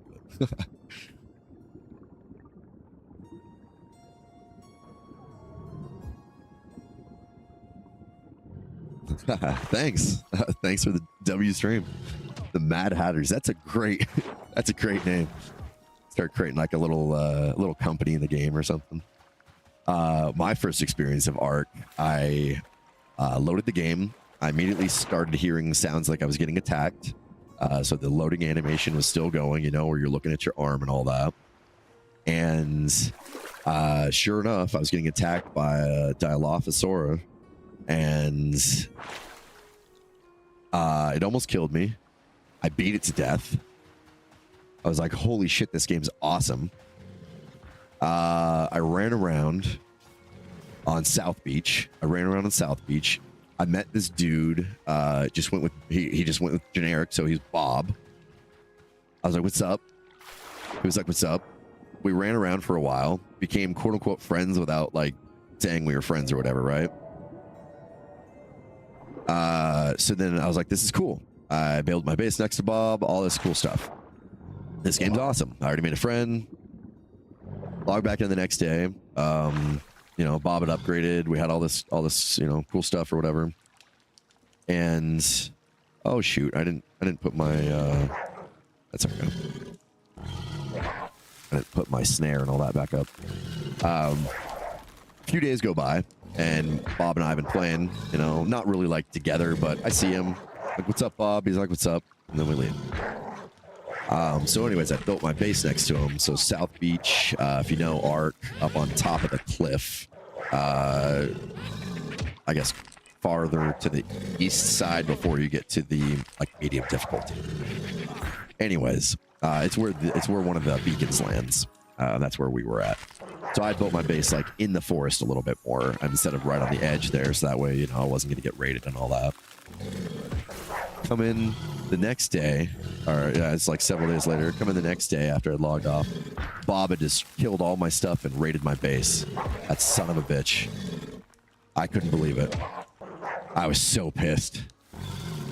So I made it my entire mission of that game to kill Bob, to find Bob, and to kill Bob.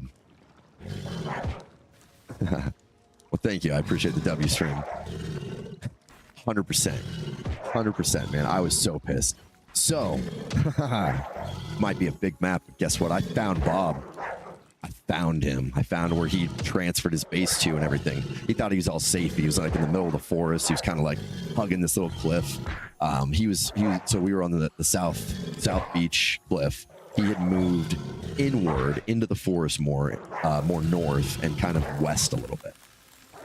Well, the server had a ton of high levels on it, and I would always see them flying around in their dragon mounts and stuff, right? And I'm this lowly little peasant, you know, trying to get like a trike and stuff. So anyways, I knew what I had to do. So I crafted a bunch of stuff. I crafted one grenade because I was still low level. I didn't have enough resources to craft it anymore. Threw the grenade. It didn't do anything to his base. It's like shit. So then from that point, I knew what I had to do. So I knew exactly about the resources and everything in that game. They don't respawn around your base. So I cleared a 10-mile radius around his base. So any high level that was flying over saw the target of Bob's base. I logged in the next day, and sure as shit, they leveled that base. And so I went up, because there was still a chest left. I went up there, and I specifically trained the engram note, and I left Bob a note in that chest telling him exactly what I thought of him. And that's how I ended my first experience of Ark. I thought it was a pretty good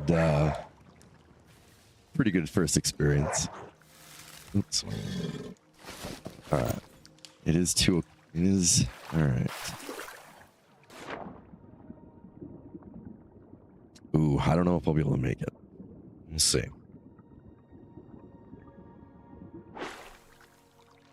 So here's my jackal form, by the way. I had done that a while ago, but I never said anything. So I have wolf form and jackal form.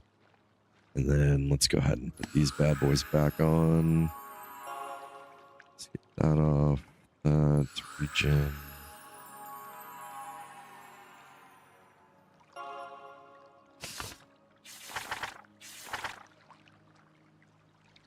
actually lied. We're going to put that here. Well, thank you for the W streams. I appreciate that. No spell sets. No, they're not. I don't think they're going to have anything like that. It's going to be a... thank you so much for the follow. I appreciate that. Should have watched John Wick. Oh, man. Yeah.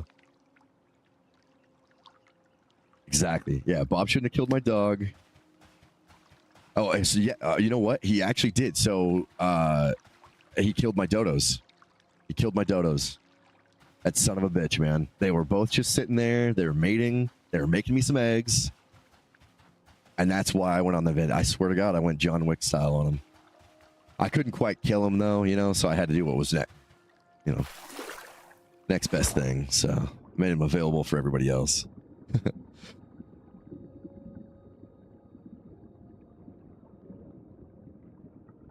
But thank you so much for the follow. I appreciate the support. I appreciate it very much. Playing this game, it seems like I've got quite a few people on board. Even more so than any of the other games. Grand Theft Auto or any of the others, man. Like, this old school MMO is it. It's fire. Yeah, exactly. You don't kill... You know, even like when I first started, it was so hard for me. I did not want to kill the dodos, so I killed everything else. Even though it was harder.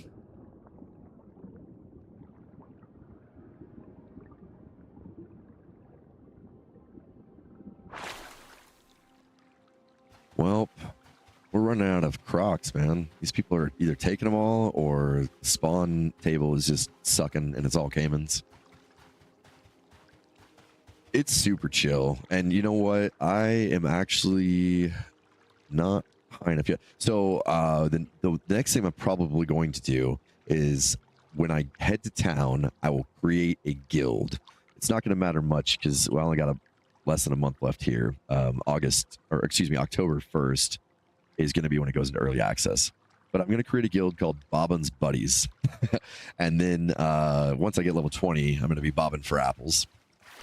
But regardless of that, I am going to create that guild, and then anybody is more than welcome to jump in that guild. And I think I'm going to jump in early access. I think my friend's going to. Well, one of my friends is going to. I might have two, maybe three of them. I'm not sure. Jumping in. Myself.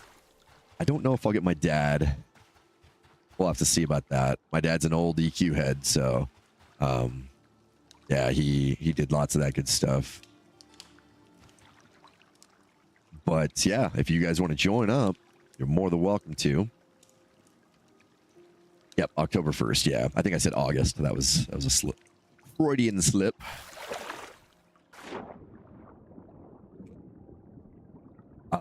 Yeah, you guys weren't here in my other stream. I was saying I had a lot of people my previous Monsters of Memory stream, and I was needing to redo my follow emote because for one, it scares me when it does pop up, and two, I don't know the sound, and so I wanted it to say like. You know, because I like people to chat and talk about video games. We've talked about Star Wars Galaxies, EverQuest, you know. I haven't got any Asheron's Call people in here. I played that a little bit when I was younger, but Ultima Online, all that too. Anyways, yeah, I wanted to... I don't know if I could do it right now, my voice a little, but stay a while and listen. You know, get the old Diablo going in here too.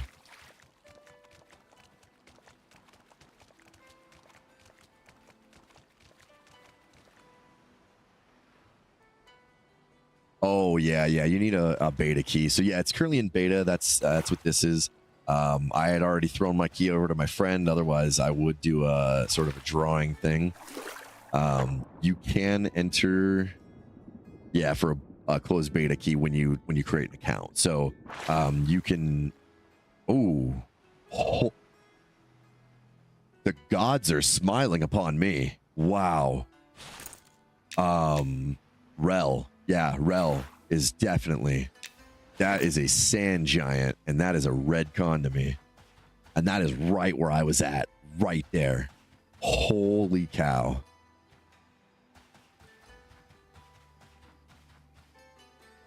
You know, I believe in me too, but I don't know if it's going to be enough. Let's see if we can piss him off. You know, honestly, I'd look for chompers first because I'm right there. I haven't heard about chompers recently, though. Nobody said anything. I keep switching over here. You know, it feels honestly like when I'm doing jackal form or wolf form that it's honestly slower than if I were to do just a regular sow with no shapeshift. So I wonder. I really do wonder. I need to get my friend in here so I can do like a one-on-one. Oh, my mantle. That's why. There we go. Yeah, the spirit of the wild on this side of the road.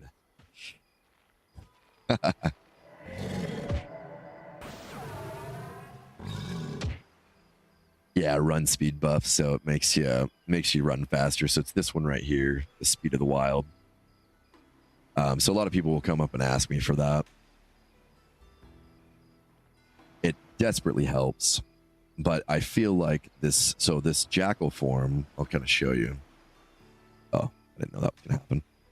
So your movement speed is increased by 40% to 60% for 1 hour. So for both of these, they clearly don't stack, otherwise I'd be running insanely fast. But it seems like one is not faster than the other. I wish I could do the old trick in EverQuest and do the Bard, the Speed Potion, and the Speed Spell. That'd be cool. Have them all stack.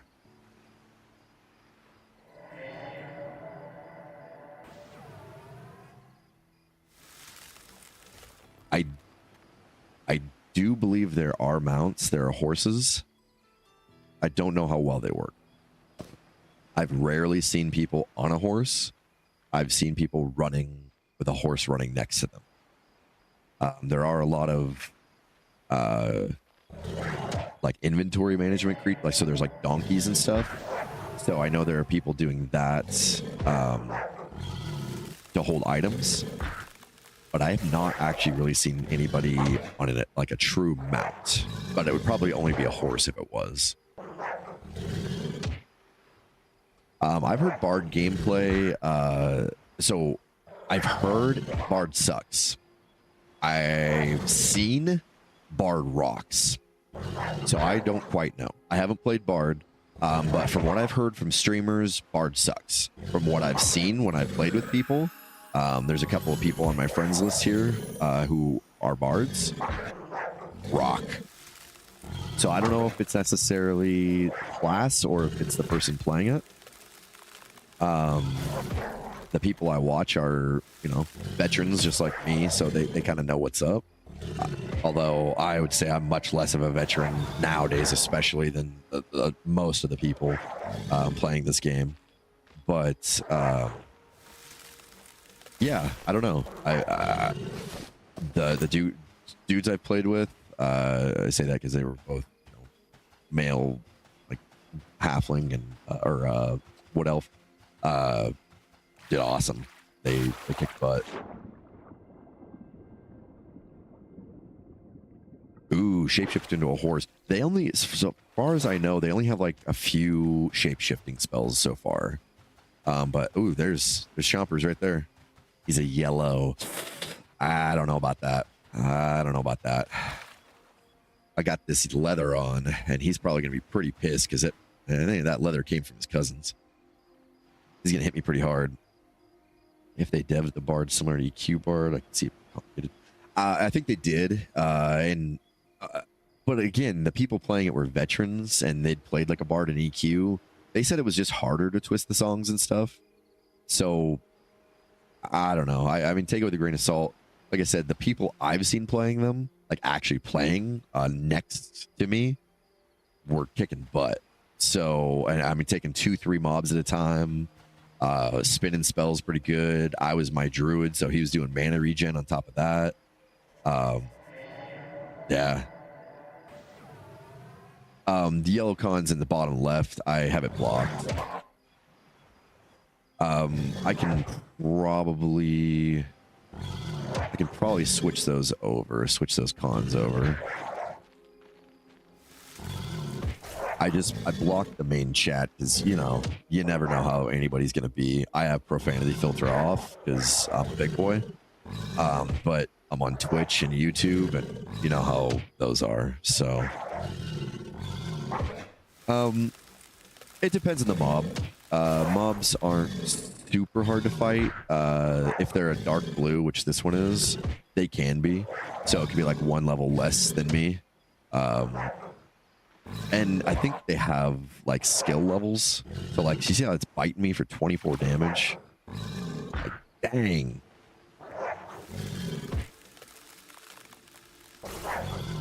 And then some can kick you and all sorts of stuff.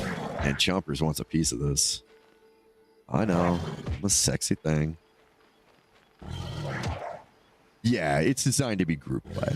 Yeah, for sure. It's right now, like I said, they haven't fully optimized it for gameplay with each of the classes. So you can solo. I think they're trying to optimize it so there's basically a limited ability to solo, and that is basically finding stuff like this. So finding an area where you can find a onesie twosie mob, and you're not going to get overwhelmed. So that's not going to be in a dungeon, right? You're not going to be sitting in a dungeon soloing. Most dungeons are going to have some pretty good ads. You're going to get, you know, 2-3 ads. Even at the entrance to one of the dungeons, I'm not getting good, you know. I'm getting 2 ads at least. So you're looking at wide open spaces. You're looking at blue cons, and you're looking at usually a lot of non-magic casters if you could do it, depending on what you are. So if you're an Inquisitor, that's what Inquisitors do, right? So that's probably going to be their jam. Anybody else, I would say stay away. You know, their maladies, their blinds and stuff can be kind of drastic.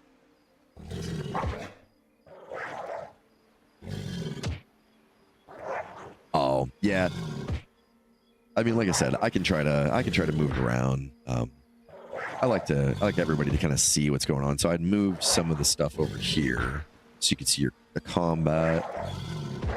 And oh, that was on my other character. I'd move Mud over too. So Mud is essentially, I'll kind of put it in easy terms if anybody's not like true to form with that stuff. So it's essentially like what you would see and hear told in text. So if you were to, or a good example would be if you were to listen to like old radio shows where they, you know, it was like an actual like show and they told about a mystery that was happening or something, and they describe it. That's what a Mud is. There are Mud actions and then there are Mud descriptors. So you walk into a room and you hear Ittery screeching or something in the corner, right? So like, oh, what's that? Do I need to look out for a monster? Do I need to look out for something? For instance, you go up to a particular wall and it says, man, these sand giants are all of this stuff. Look, Chompers is in on me. Sand giants are in on me. I guess I'm gonna get my leveling or my swimming skill leveled up here. This is crazy. Get out of here.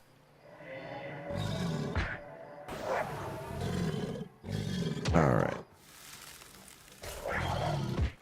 Let's see. Is there classic tank healer DPS combat? Yeah. Classic tank fighter, healer would be cleric, but that's kind of up in the air.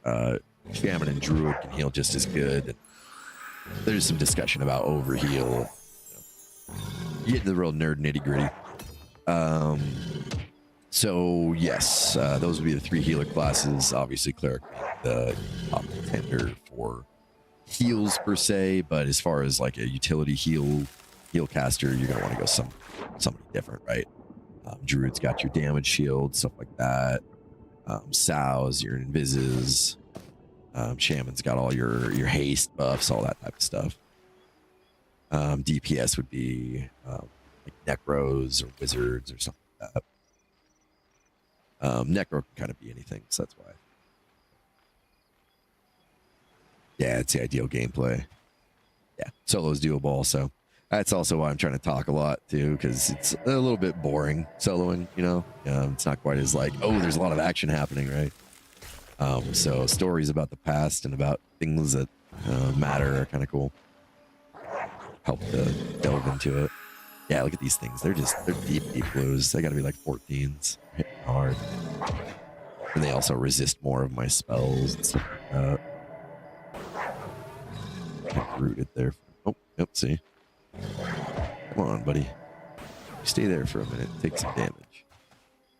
I'll heal up. Read here. Let's see. Low-key cleric looks kind of tempting for solo 2 with its procs. True, however, they recently redid that, so the cleric was actually getting this crazy proc of like 300 damage. So they recently redid that to scale with level, so you'll get, you know, probably 10 to 20 on a proc, which isn't bad. Still not bad, especially at level 1 or so. That's a significant amount of damage. As you can see, I'm getting 6-8 on my dots, so a 20 damage hit, which is what this proc's hit me for, is pretty significant. But yeah, cleric would, you know, might be slightly harder, but you know, if you're used to these types of games, but I think they're all pretty easy.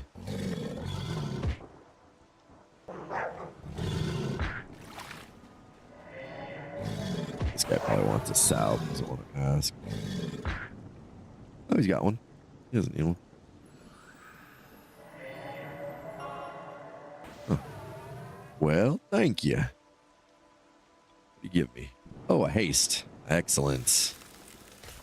The one complaint I do have about this, before I get back to, thank you guys. You guys are very interactive. This is awesome.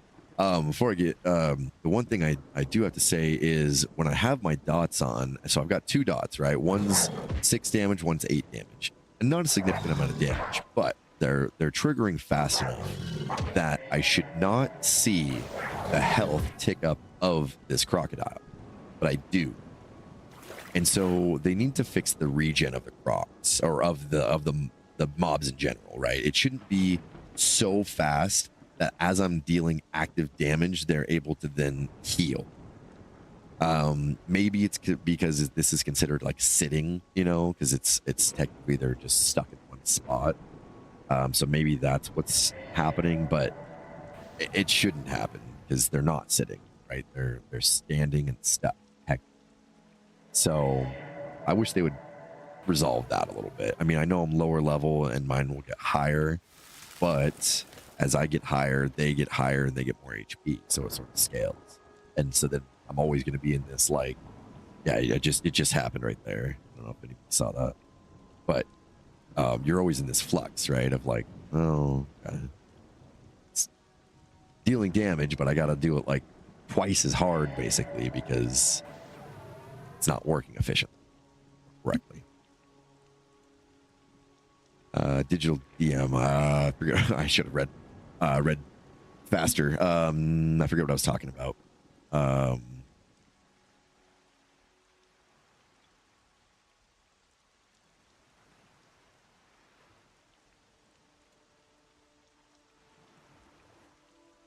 That's amazing. Real story. Used to be a radio.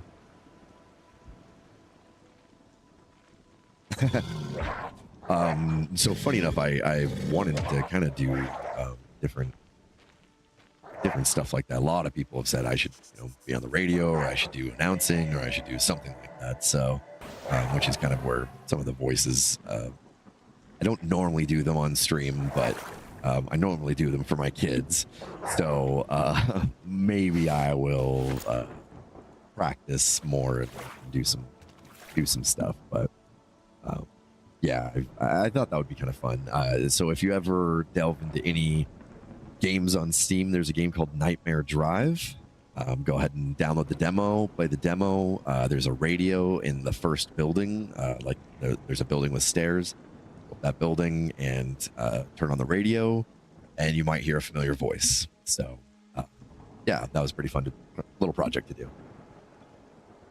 Yeah, wizard. I don't care if you just pulled boom. Yeah. Well, in this game, actually, aggro is crazy, like damage aggro. So I can put a damage shield on somebody, and I'll catch aggro. It's nuts. So you really got to be on your game with that. You can't just be 1,000 damage nuking and then everybody's just in haywire, right? Clerics here get damage versus undead boost. I'm not sure. I haven't heard that. If they do, I would imagine it's going to be some sort of a spell, but I have not heard like a straight up damage versus undead. That would be cool though. You want to turn undead? Oh, that'd be interesting. That'd be a cool shape shifting spell too. I'd like that. Druid shapeshifters can use other spells and have to play style. Well, so I only do the shape shifting because I like that it gives me the buff and everything. It doesn't really, so I can go without it, and then I've got like my speed of the wild and stuff that I can do. It doesn't really give me anything other than a different shape and a speed buff. That's all it really does. So there's no other like forms, like form of the tiger or something. Although that would be really cool. That would be kind of a thing, really cool thing to differentiate, you know, and have a different druid play style. Is, you know, here's, you know, a different like a hippo, right, or something, and now you can, you know, tank better, or you know, something like that, right? That'd be kind of cool.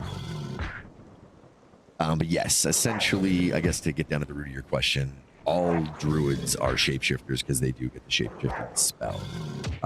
You don't have to shapeshift, but you can. I gotta re-up the spells here. And I'm also almost out of it. Which sucks, because I enjoy this very much, especially when I get people joining my stream and I'm able to talk to them, because I haven't, like I said, Grand Theft Auto, I thought would be like, oh yeah, man, there's like, you know, 10,000 people watching Grand Theft Auto. Now watching me.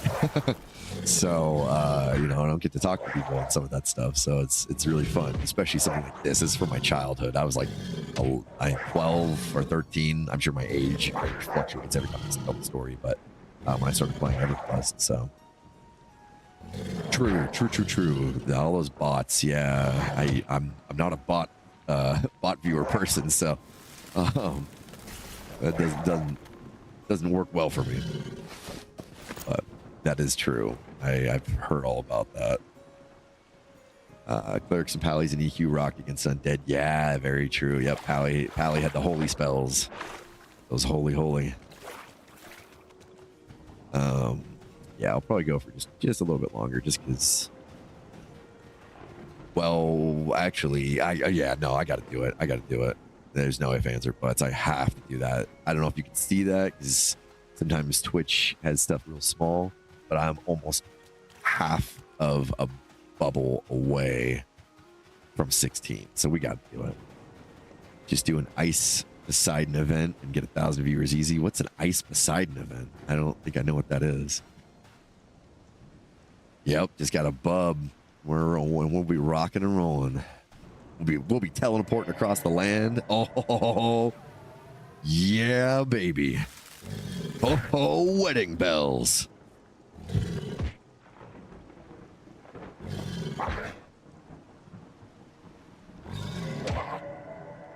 See, so I'm a half. One of the ones I was gonna do, but it takes a minute to do it. It's a hard voice to do. It's give me a second. It's a self teleport. Yeah, druids can teleport. Yep. It's a self teleport though. Level 20, I believe, is the group teleport. Wizards can also teleport, and I believe they're two different locations. I believe there's the wizard spires and the druid rings. So don't hold me to that, because I actually haven't ever been ported, and I haven't ported myself. So I am so excited. Yeah, I think it's level 20.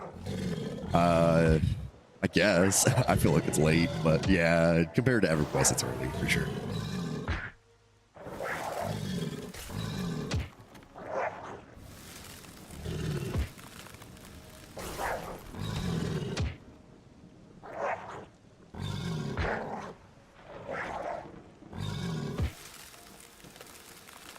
The professions are just as you'd expect. Fall along the same lines as everything else. You got to loot certain things, so you got to loot your cloth scraps. You got to loot your rawhide scraps. So cloth scrap tailoring, rawhide scraps leatherworking, cooking. You got your meats, right? I don't have no idea what these roots do. My friend said you could sell them, so I'll sell them. Why not? Anyways, yeah, it's pretty straightforward. Let me finish this guy real quick so I'm not super distracted, because I don't know if these guys took chompers out or not. I'm assuming so, because chompers went this way. There's a bunch of people over here, and there's nobody dead. So I'm gonna go with, oh my god, come on, man. Hit it. Okay, so these I keep destroying. We are still not sure if we need these. Anyways, so they have these cool little things. They have kits, right? And so then you can do stuff in the kits. These have all of your recipes in them. So you got to make sure nothing's in it. And then you click on the recipe stuff. I'm not a tailor, so that's why that's all out. But if I were to do this, so then I got these here.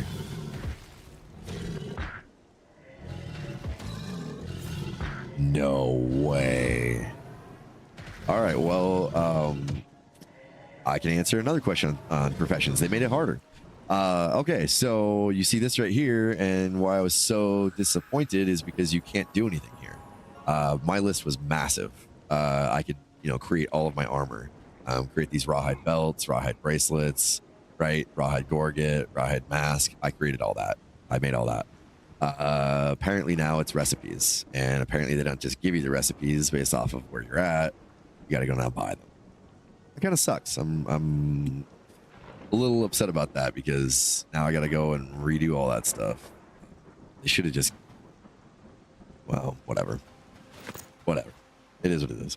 All right, let's go find some more crocs. This is gonna be hard. We got a lot of people now. All right, sorry. It's similar to EQ. There will be a druid rings and wizard spies around the world that can be traveled to. Yeah, I'm assuming so. I've heard there are wizard spires, and actually, let me do this real quick. I can show you. This is the luxury of being able to run around. Recent comments on the Discord and Steam crafting is kind of broken and unbalanced. Yeah, it is broken for sure and unbalanced in ways. So they're working on that. Most of the crafting is in like the generic stuff, tailoring. So these are, I think, the wizard spires. This guy will give you, you can buy spells that will transport you to places, wizard spells. So I'm assuming, again, I don't know. But anyways, yes. So let me show you, for instance, I went around the world and I did this. So archaeology is not a thing. Okay. That's not in there. It's in, but it's not implemented. Let's see. Diplomacy, not a thing. Farming, not a thing.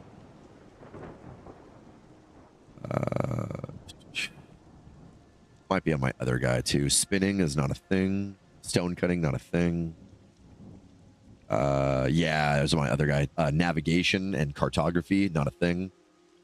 So there are a lot of skills that they have in that just they're not fleshed out yet. Unbalanced, they still need to balance quite a bit. So like I think they're, instead of doing you earn it as you go, I think they're doing you buy recipes now, which is cool, I guess. I like the earn it as you go method, kind of. I don't know. Both ways can be cool though. You know, you can earn generic stuff. You could get recipes for enchanted stuff. Stuff like that. So like broken as it's overpowered or that it doesn't work. Yeah, too expensive. Yes, you can have and level all of them at once. They can get very expensive though. So most of the generic ones are pretty easy. Like tailoring, leatherworking, stuff like that. Herbalism, alchemy, blacksmithy, smelting, enchanting and disenchanting though. That's going to be something that you do as you get to higher levels. Man, these guys are all... There's another spot that I can't remember right now of where I can go to get some more mobs, but it's okay. We'll come back here and see if we can maybe get some more of these. There's one right there. Oh, there's a group. Yeah, so it's 72 real-time minutes for a day and night cycle, full day-night cycle. So 36 of those are going to be spent in nighttime. Kind of sucks in ways. They're working on that. That's something that they kind of put, I think, back for a minute. Yeah, EQ crafting. Yeah, I had a lot of skills up in EQ. My dad and I did that a lot. It helped him being a druid so he could port around to different places. We could gather different resources. We could come back. We could do different quests. Like we found one for ethereal weapons. You can get 3 ethereal weapons for doing it. It only took him like 35 minutes to do the quest, and we'd get like 5 plat each weapon. Yeah, 72 minutes. Not too bad. It's a pretty decent cycle. But they're working on it as far as like, so like this rain, you end up in rain a lot. You end up in fog, less than rain, but enough. So they're still working on trying to get some of the effects to be more equalized. I mean, I guess realistically speaking, it's probably been 6 days. No, 72.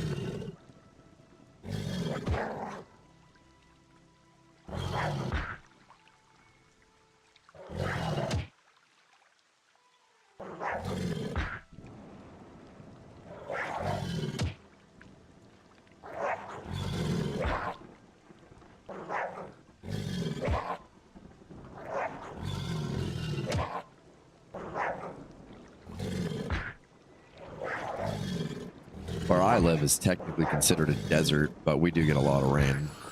I mean, it depends on the time of year and stuff, but yeah, we'll go like days, like rain for 3 days, you know, sometimes.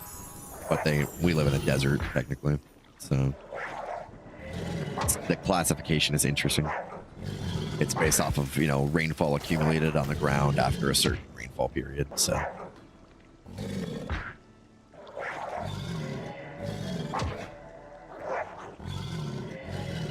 But yes, rain in the desert is a funny one. It rains here more often than not. You'd be surprised.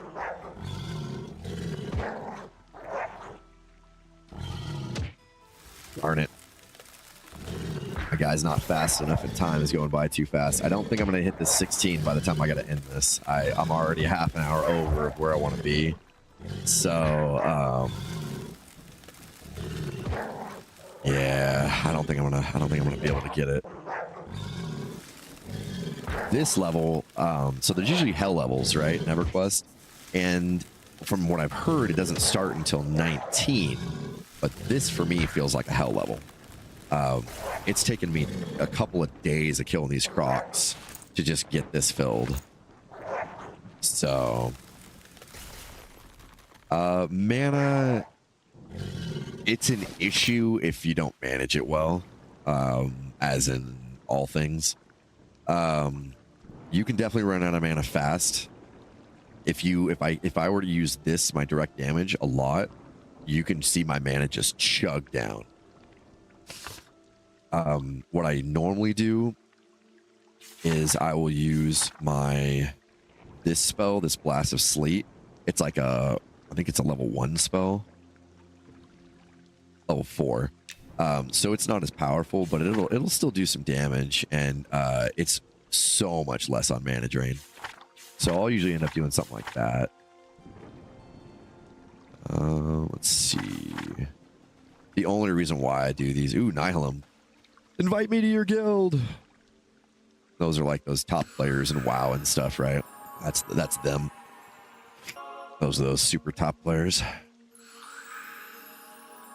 Thank you. I try to have good mana discipline, but I mean, you'd be surprised. Some of these mobs, man, they'll be a deep blue. They'll start they'll just get you. The reason why I died from that sand giant is because I went over there to that cave, right? Because I had to run from a croc. It just kept hitting me and hitting me and hitting me. It got me down to like a quarter left, and it kept interrupting me to where I wasn't getting a spell off. So I ran in there to despawn it, or to, to de-aggro it, and I came back out because I had actually aggroed the spiders in there, because they added a new cool feature where when you run through the spider webs, you get like a real spider, right? They'll feel that vibration. So they did that, and then it slows you also, which is super cool. Sucked for me because I had 3 spiders on me. Anyways, I zoned out, and sure enough, there was a sand giant right there. Just whacked me 4 times and killed me. So, yep, that's that story. Anyways, I like to do this see and viz because I like to get my divination up when I can. Divination's not, it's not used in your day-to-day, spell casting, so I don't necessarily need it per se.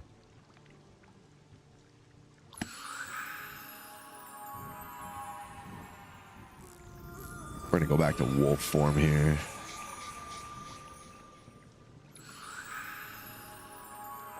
What do you mind? Played a wizard in all the MMOs we've played, and dude was constantly.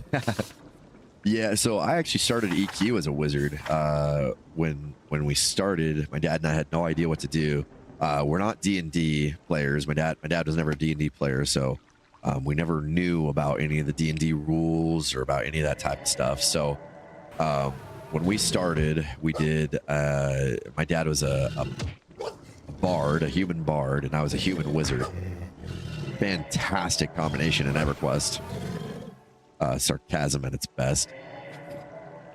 However, we quickly learned that was not a good combo, and asked around, found some cool members of the community, like yourselves in my chat here, and found out what a good duo is. You want a tank and you want a healer, right? You want something like that.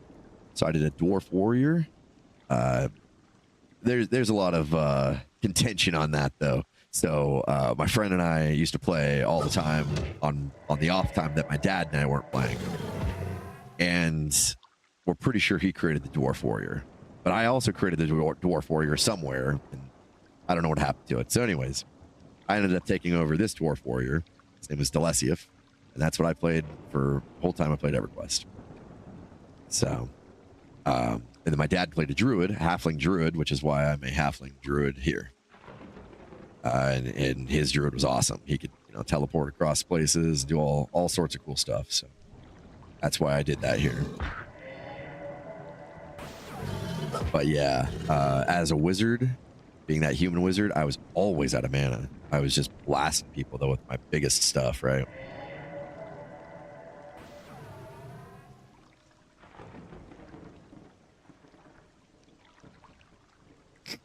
Yeah, so the thing about the game is they want people to play the game. So they want to discourage as much as possible botting. That includes botting, doing dual boxing. So they will allow that so they're going to create certain sets of servers. So they're going to allow dual boxing, triple boxing, stuff like that. I believe triple boxing, at least dual boxing, and then just single box, right? So,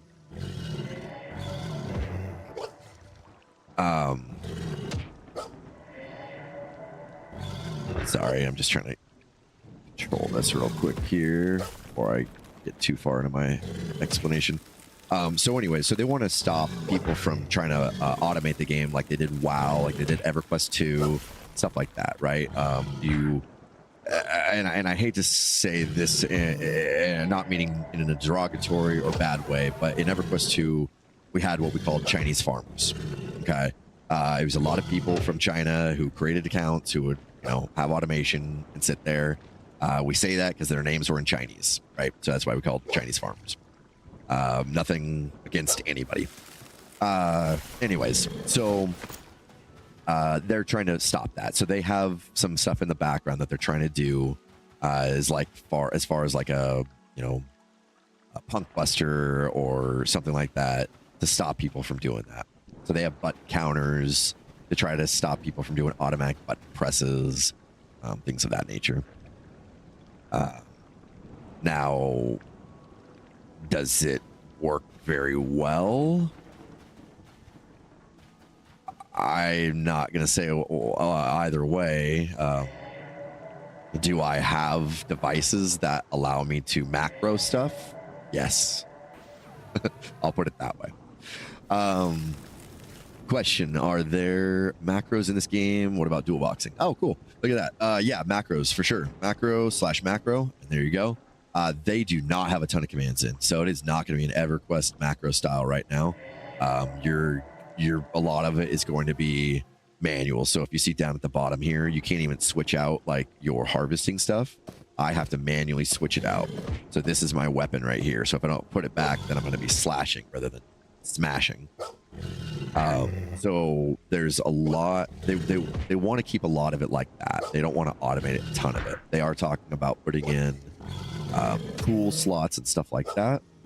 But, you know, we'll see. Again, do I have devices that allow me to do stuff? Yes, I do. I'll leave it at that. Yeah, following my dad's legacy for sure. Dual boxing is currently blocked. Again, you know, tools are only as good as they are used, right? So I'll leave it at that.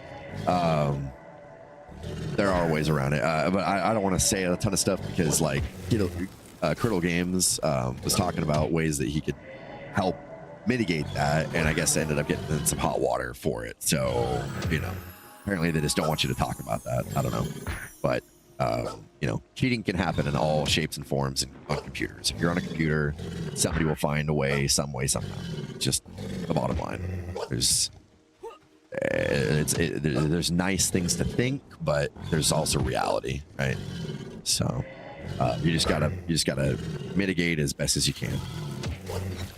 I am lagging on this chat. Oh, look at that! Did I just get trained? Are you serious? It was an accident. It wasn't on purpose for sure. But that sucked. Following my dad's legacy, yeah, for sure. Actually, I work in IT, and so does my dad. I'm following his legacy as well. So, you know, my dad taught me everything. So, pretty easy to follow footsteps of somebody who taught you. They want a single dude 72 bucks. You know, man. I mean, like I said, it can be done, but there are ways. There are ways to do everything.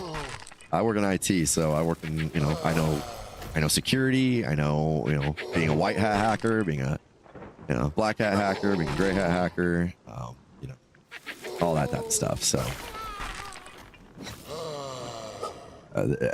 don't ever go to DEF CON and think that you're untouchable. I'll put it that way. Yeah, that's a good one. Somebody actually once asked my dad, why do they pay you so much just to push one button? My dad came back with, well, it's because I know which button to push. There you go. There you go. Yes, it will be a subscription game, no free to play. Yeah, $15 a month out. $15 a month out the gate, no box price. So you don't have to buy the game and then pay a subscription. I don't know why I can't hit this green. This is insane. You won't usually want to buy a box price. You just download the game, pay the subscription, you're in. That's it. So not too terrible. Their model is pretty okay. Oh my lord, I am like so close, but I'm so close to my time limit too. Because this is my absolute time limit that I had to do a couple things in my house before I go, but I want to hit the 16. I'm literally one away. You can do some crazy moves so fast with AI nowadays too. Yeah, you can. I didn't try to use AI. I just tried to use my standard. It's called G13. So go ahead and look it up. It's pretty awesome. Logitech makes really cool stuff. It's called G13. It's just a macro like any macro that can macro a macro.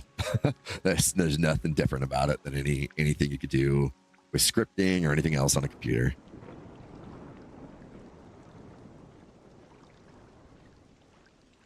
Okay, DevOps and web development, cool. That's awesome. I can appreciate that. I am not a good webmaster at all, so I've done some stuff about it. You know, I've dabbled in that realm, but I'm not a good webmaster. So other people need to do that job. I know how to fix, you know, how to make things worky as far as it being hardware or software, but as far as like, you know, all the different requirements for formatting of web pages, colors, and this and that. Yeah, no, I'm good. You can you can take that. Man, I used to work side by side with this gal, and I would not trade her requests any day of the week. Any day. I had 100 on my queue, and I would not trade her any day of the week. It was, no offense, but man, that stuff's hard.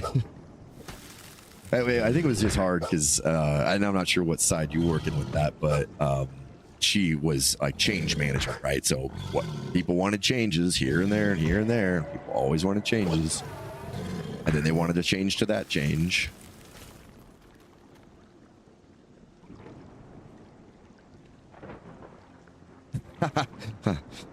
Well, Fridge, I'll leave that one where it lies. That last comment. But the Fishbones, I don't know. I'm not sure if they're still in or not. I know they were part of a quest. I know they were part of doing stock, but I know that I've seen stock on a merchant now. So I don't know if they're still doing that recipe. I know you used to be able to get rat fillets at a certain level, but they don't do that anymore. So I'm not quite sure if it's still in there with the Fishbones. I hope they don't delay early access either. As far as I've heard, October 1st, but like I said, I think they need to just solidify at least Night Harbor, which is the main city behind this giant cliff here. If they can solidify that main city, I think it'll be worth it. Phalandral, that city's pretty good. There's a couple of places that don't have things in it, but the majority of it is popping with life. There's a huge section of Night Harbor that has nothing. It's actually locked. You actually have to kind of go a little bit like through this little area, and then you can get to it, and then it's like under construction. But yeah, anyways, reread that last comment again, and I just laughed. A Fridge. I work in a team that runs over 1,000 e-commerce stores for one largest. Oh, okay. Yep, that makes sense. Well, and you know, man, I don't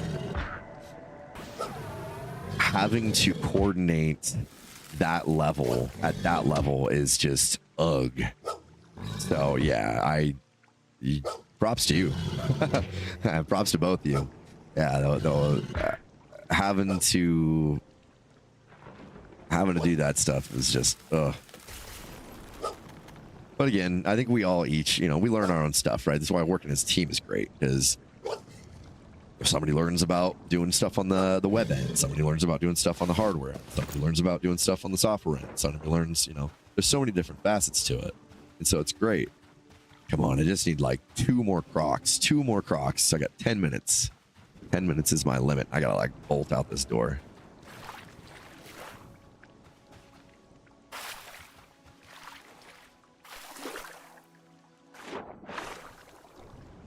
But if I can ding, that will be the sweetest victory.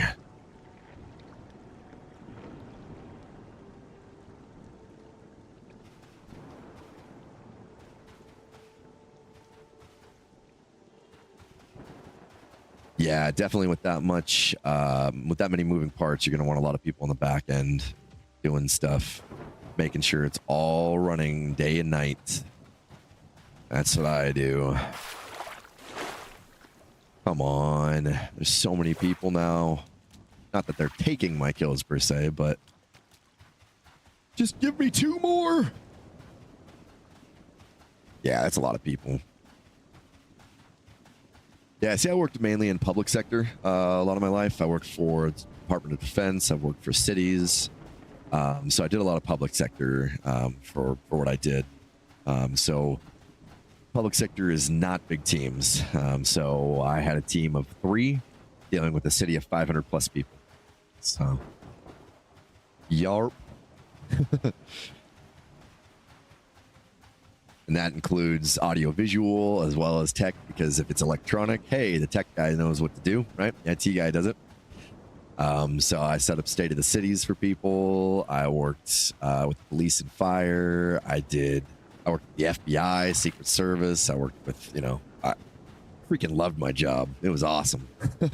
But, life happens and things change. And so now I'm here taking care of my kids for a little bit.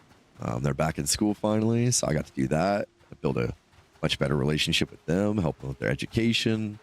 Now I got another job at another city doing the same stuff. So, you know what? Not bad. I also run my own business. I run my own business doing computer repair on the side. I just got done before I jumped on the stream doing a job. So, yeah, not too bad at all. Doing pretty good. And shoot, you guys are helping me make this. So if I can make affiliate and I can make some money playing video games, holy cow, am I gonna be happy? I got a side job doing computer repair of my own that I made, created all on my own. Well, excuse me, I'm not gonna say that. My sister helped me. That's what I'm gonna say. My sister helped me do that. She helped me come up with all of that stuff. She's awesome at that. She's created a few successful businesses of her own, so she helped me create one. And make money playing video games, and yeah. Well, I might be screwed, guys. And by the way, I generalize, so if there are any girls in the stream, don't take offense. Everything's guys, so that's just how it is. Yeah, I think I'm screwed. This guy's gonna get that one. Oh, wait. No, he's not. Oh, cool. We'll see. We'll see. This is like less than above. Oh. Well, I feel bad now. That guy was going for... Red, what's up? Oh, man. Oh, this sucks. Everybody's joining the stream, and I literally, this is the time limit. Because I got to make sure I get enough time. I got to go pick up the kids, and then I got to take them to the doctor. So, got to make sure I got enough time on that. Oh, you have been. Oh, hey. Like I always say, Lurkin's great. I even got a little things for you guys to redeem on Twitch for Lurkers. So, Lurkin's great.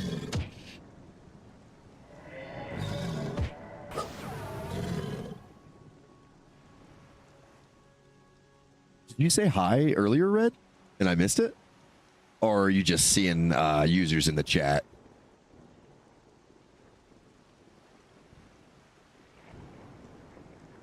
Because I could have easily missed it. Oh, that's totally fine. I do that all the time on her stream. I sit back there. I got my little popcorn in the corner, and seeing what's going on. Oh, okay. Maybe that was one of the weird sounds I heard. I'm still not used to all of these, like I'm a newbie at this. That was probably one of the sounds I heard, and I was like, what the hell? I gotta create custom sounds for that so I know know exactly what's happening. It's like having my camera out at my house, right? I'm like, what is going on? I know there's somebody out front, but I can't see them.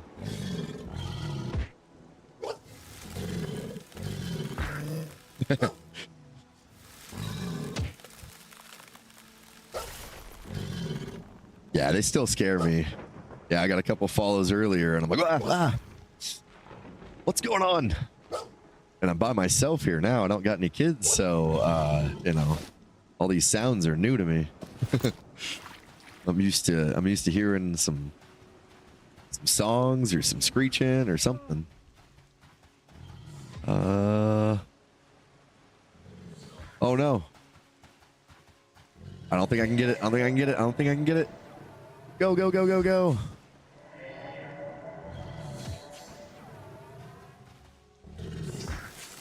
See, that's what it's about in these types of games, right? If you can help somebody, then do it.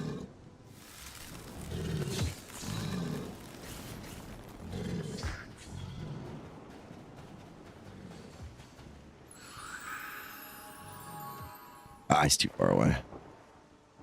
You guys are good. You guys are good. That croc's not going to get you. Oh, well, it's still trying, but don't worry. I got it. Uh-oh.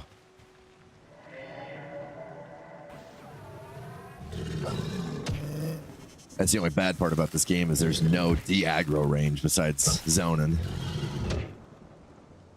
Super loud in the headset for sure. 100%. Yeah. If my kids are home and it's quiet, there is 100%. Ding! Yes! Oh, I'm so excited. And I got 3 minutes. And I got 3 minutes. I can get my spell. Or I can at least port back. Yeah. With my kids, Red knows because she's played with me for a little bit. And they've been in the background. If my kids are silent, there's a fire. There's something's going. Somebody's gonna jump off with a sword in their hand. Yeah. It's getting serious if my kids are silent. Let's see here. Train to zone. Yeah. Luckily, I killed that one for them. I don't know how many more they had. I think they had at least one more. But yeah, train to zone for sure. That's the only thing you could do or die.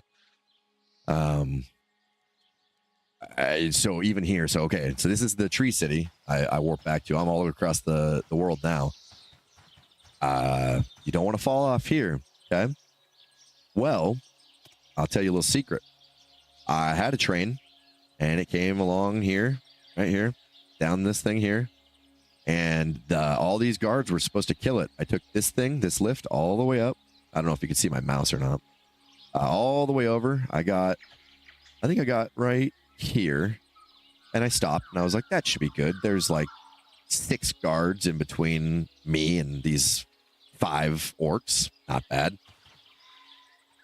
Yeah, it was bad. They apparently warped all the way up, got right here, and the one was a caster, which is my earlier recommendation not to fight casters. It cast fear on me and all of my previous EQ players. Go ahead and laugh in the chat. What happened to me? Yep, I ended up all the way down there. That was awesome. That was a fun one. Luckily, I was here, though, so I just had to run back, grab my body, and I was all good. But the sand giant was the worst one because I had to run across the map. Drop in the background. Yep, totally. Much higher than Kelethan? Yes, for sure. And it just goes up. So you start like down here in these bottom terraces, and then you go up and up. I think I'm at the highest, or this is the highest right here. But yeah, you can fall pretty good here. So actually, let me go do what I was going to do. I got like 6 seconds. 5, 4, 3, 2. Good thing my stuff's not going to just shut off. Here's the scribe. Go on down to a level 16ers. I think I've got 6, 9, 10. Should be enough.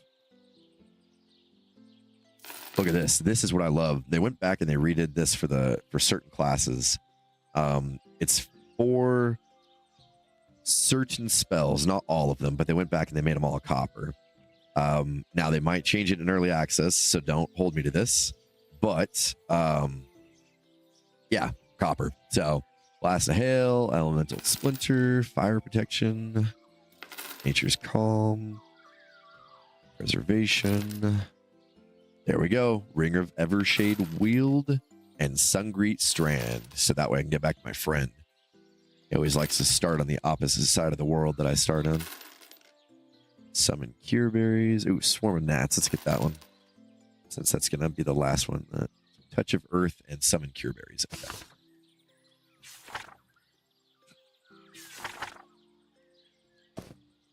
All right, I'm going to scribe these just real quick. Well, yeah, I better not. That's going to get too greedy. I got to be a responsible parent. I got to make sure I got enough time to get my kids. I can't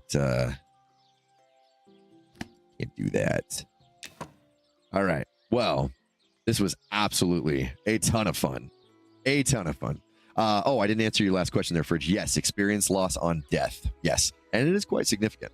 You do get a little bit back when you get your corpse, but not much. You do want to get a res from like a cleric or something. I believe a necro can res as well, but a necro's res is like 10 gold.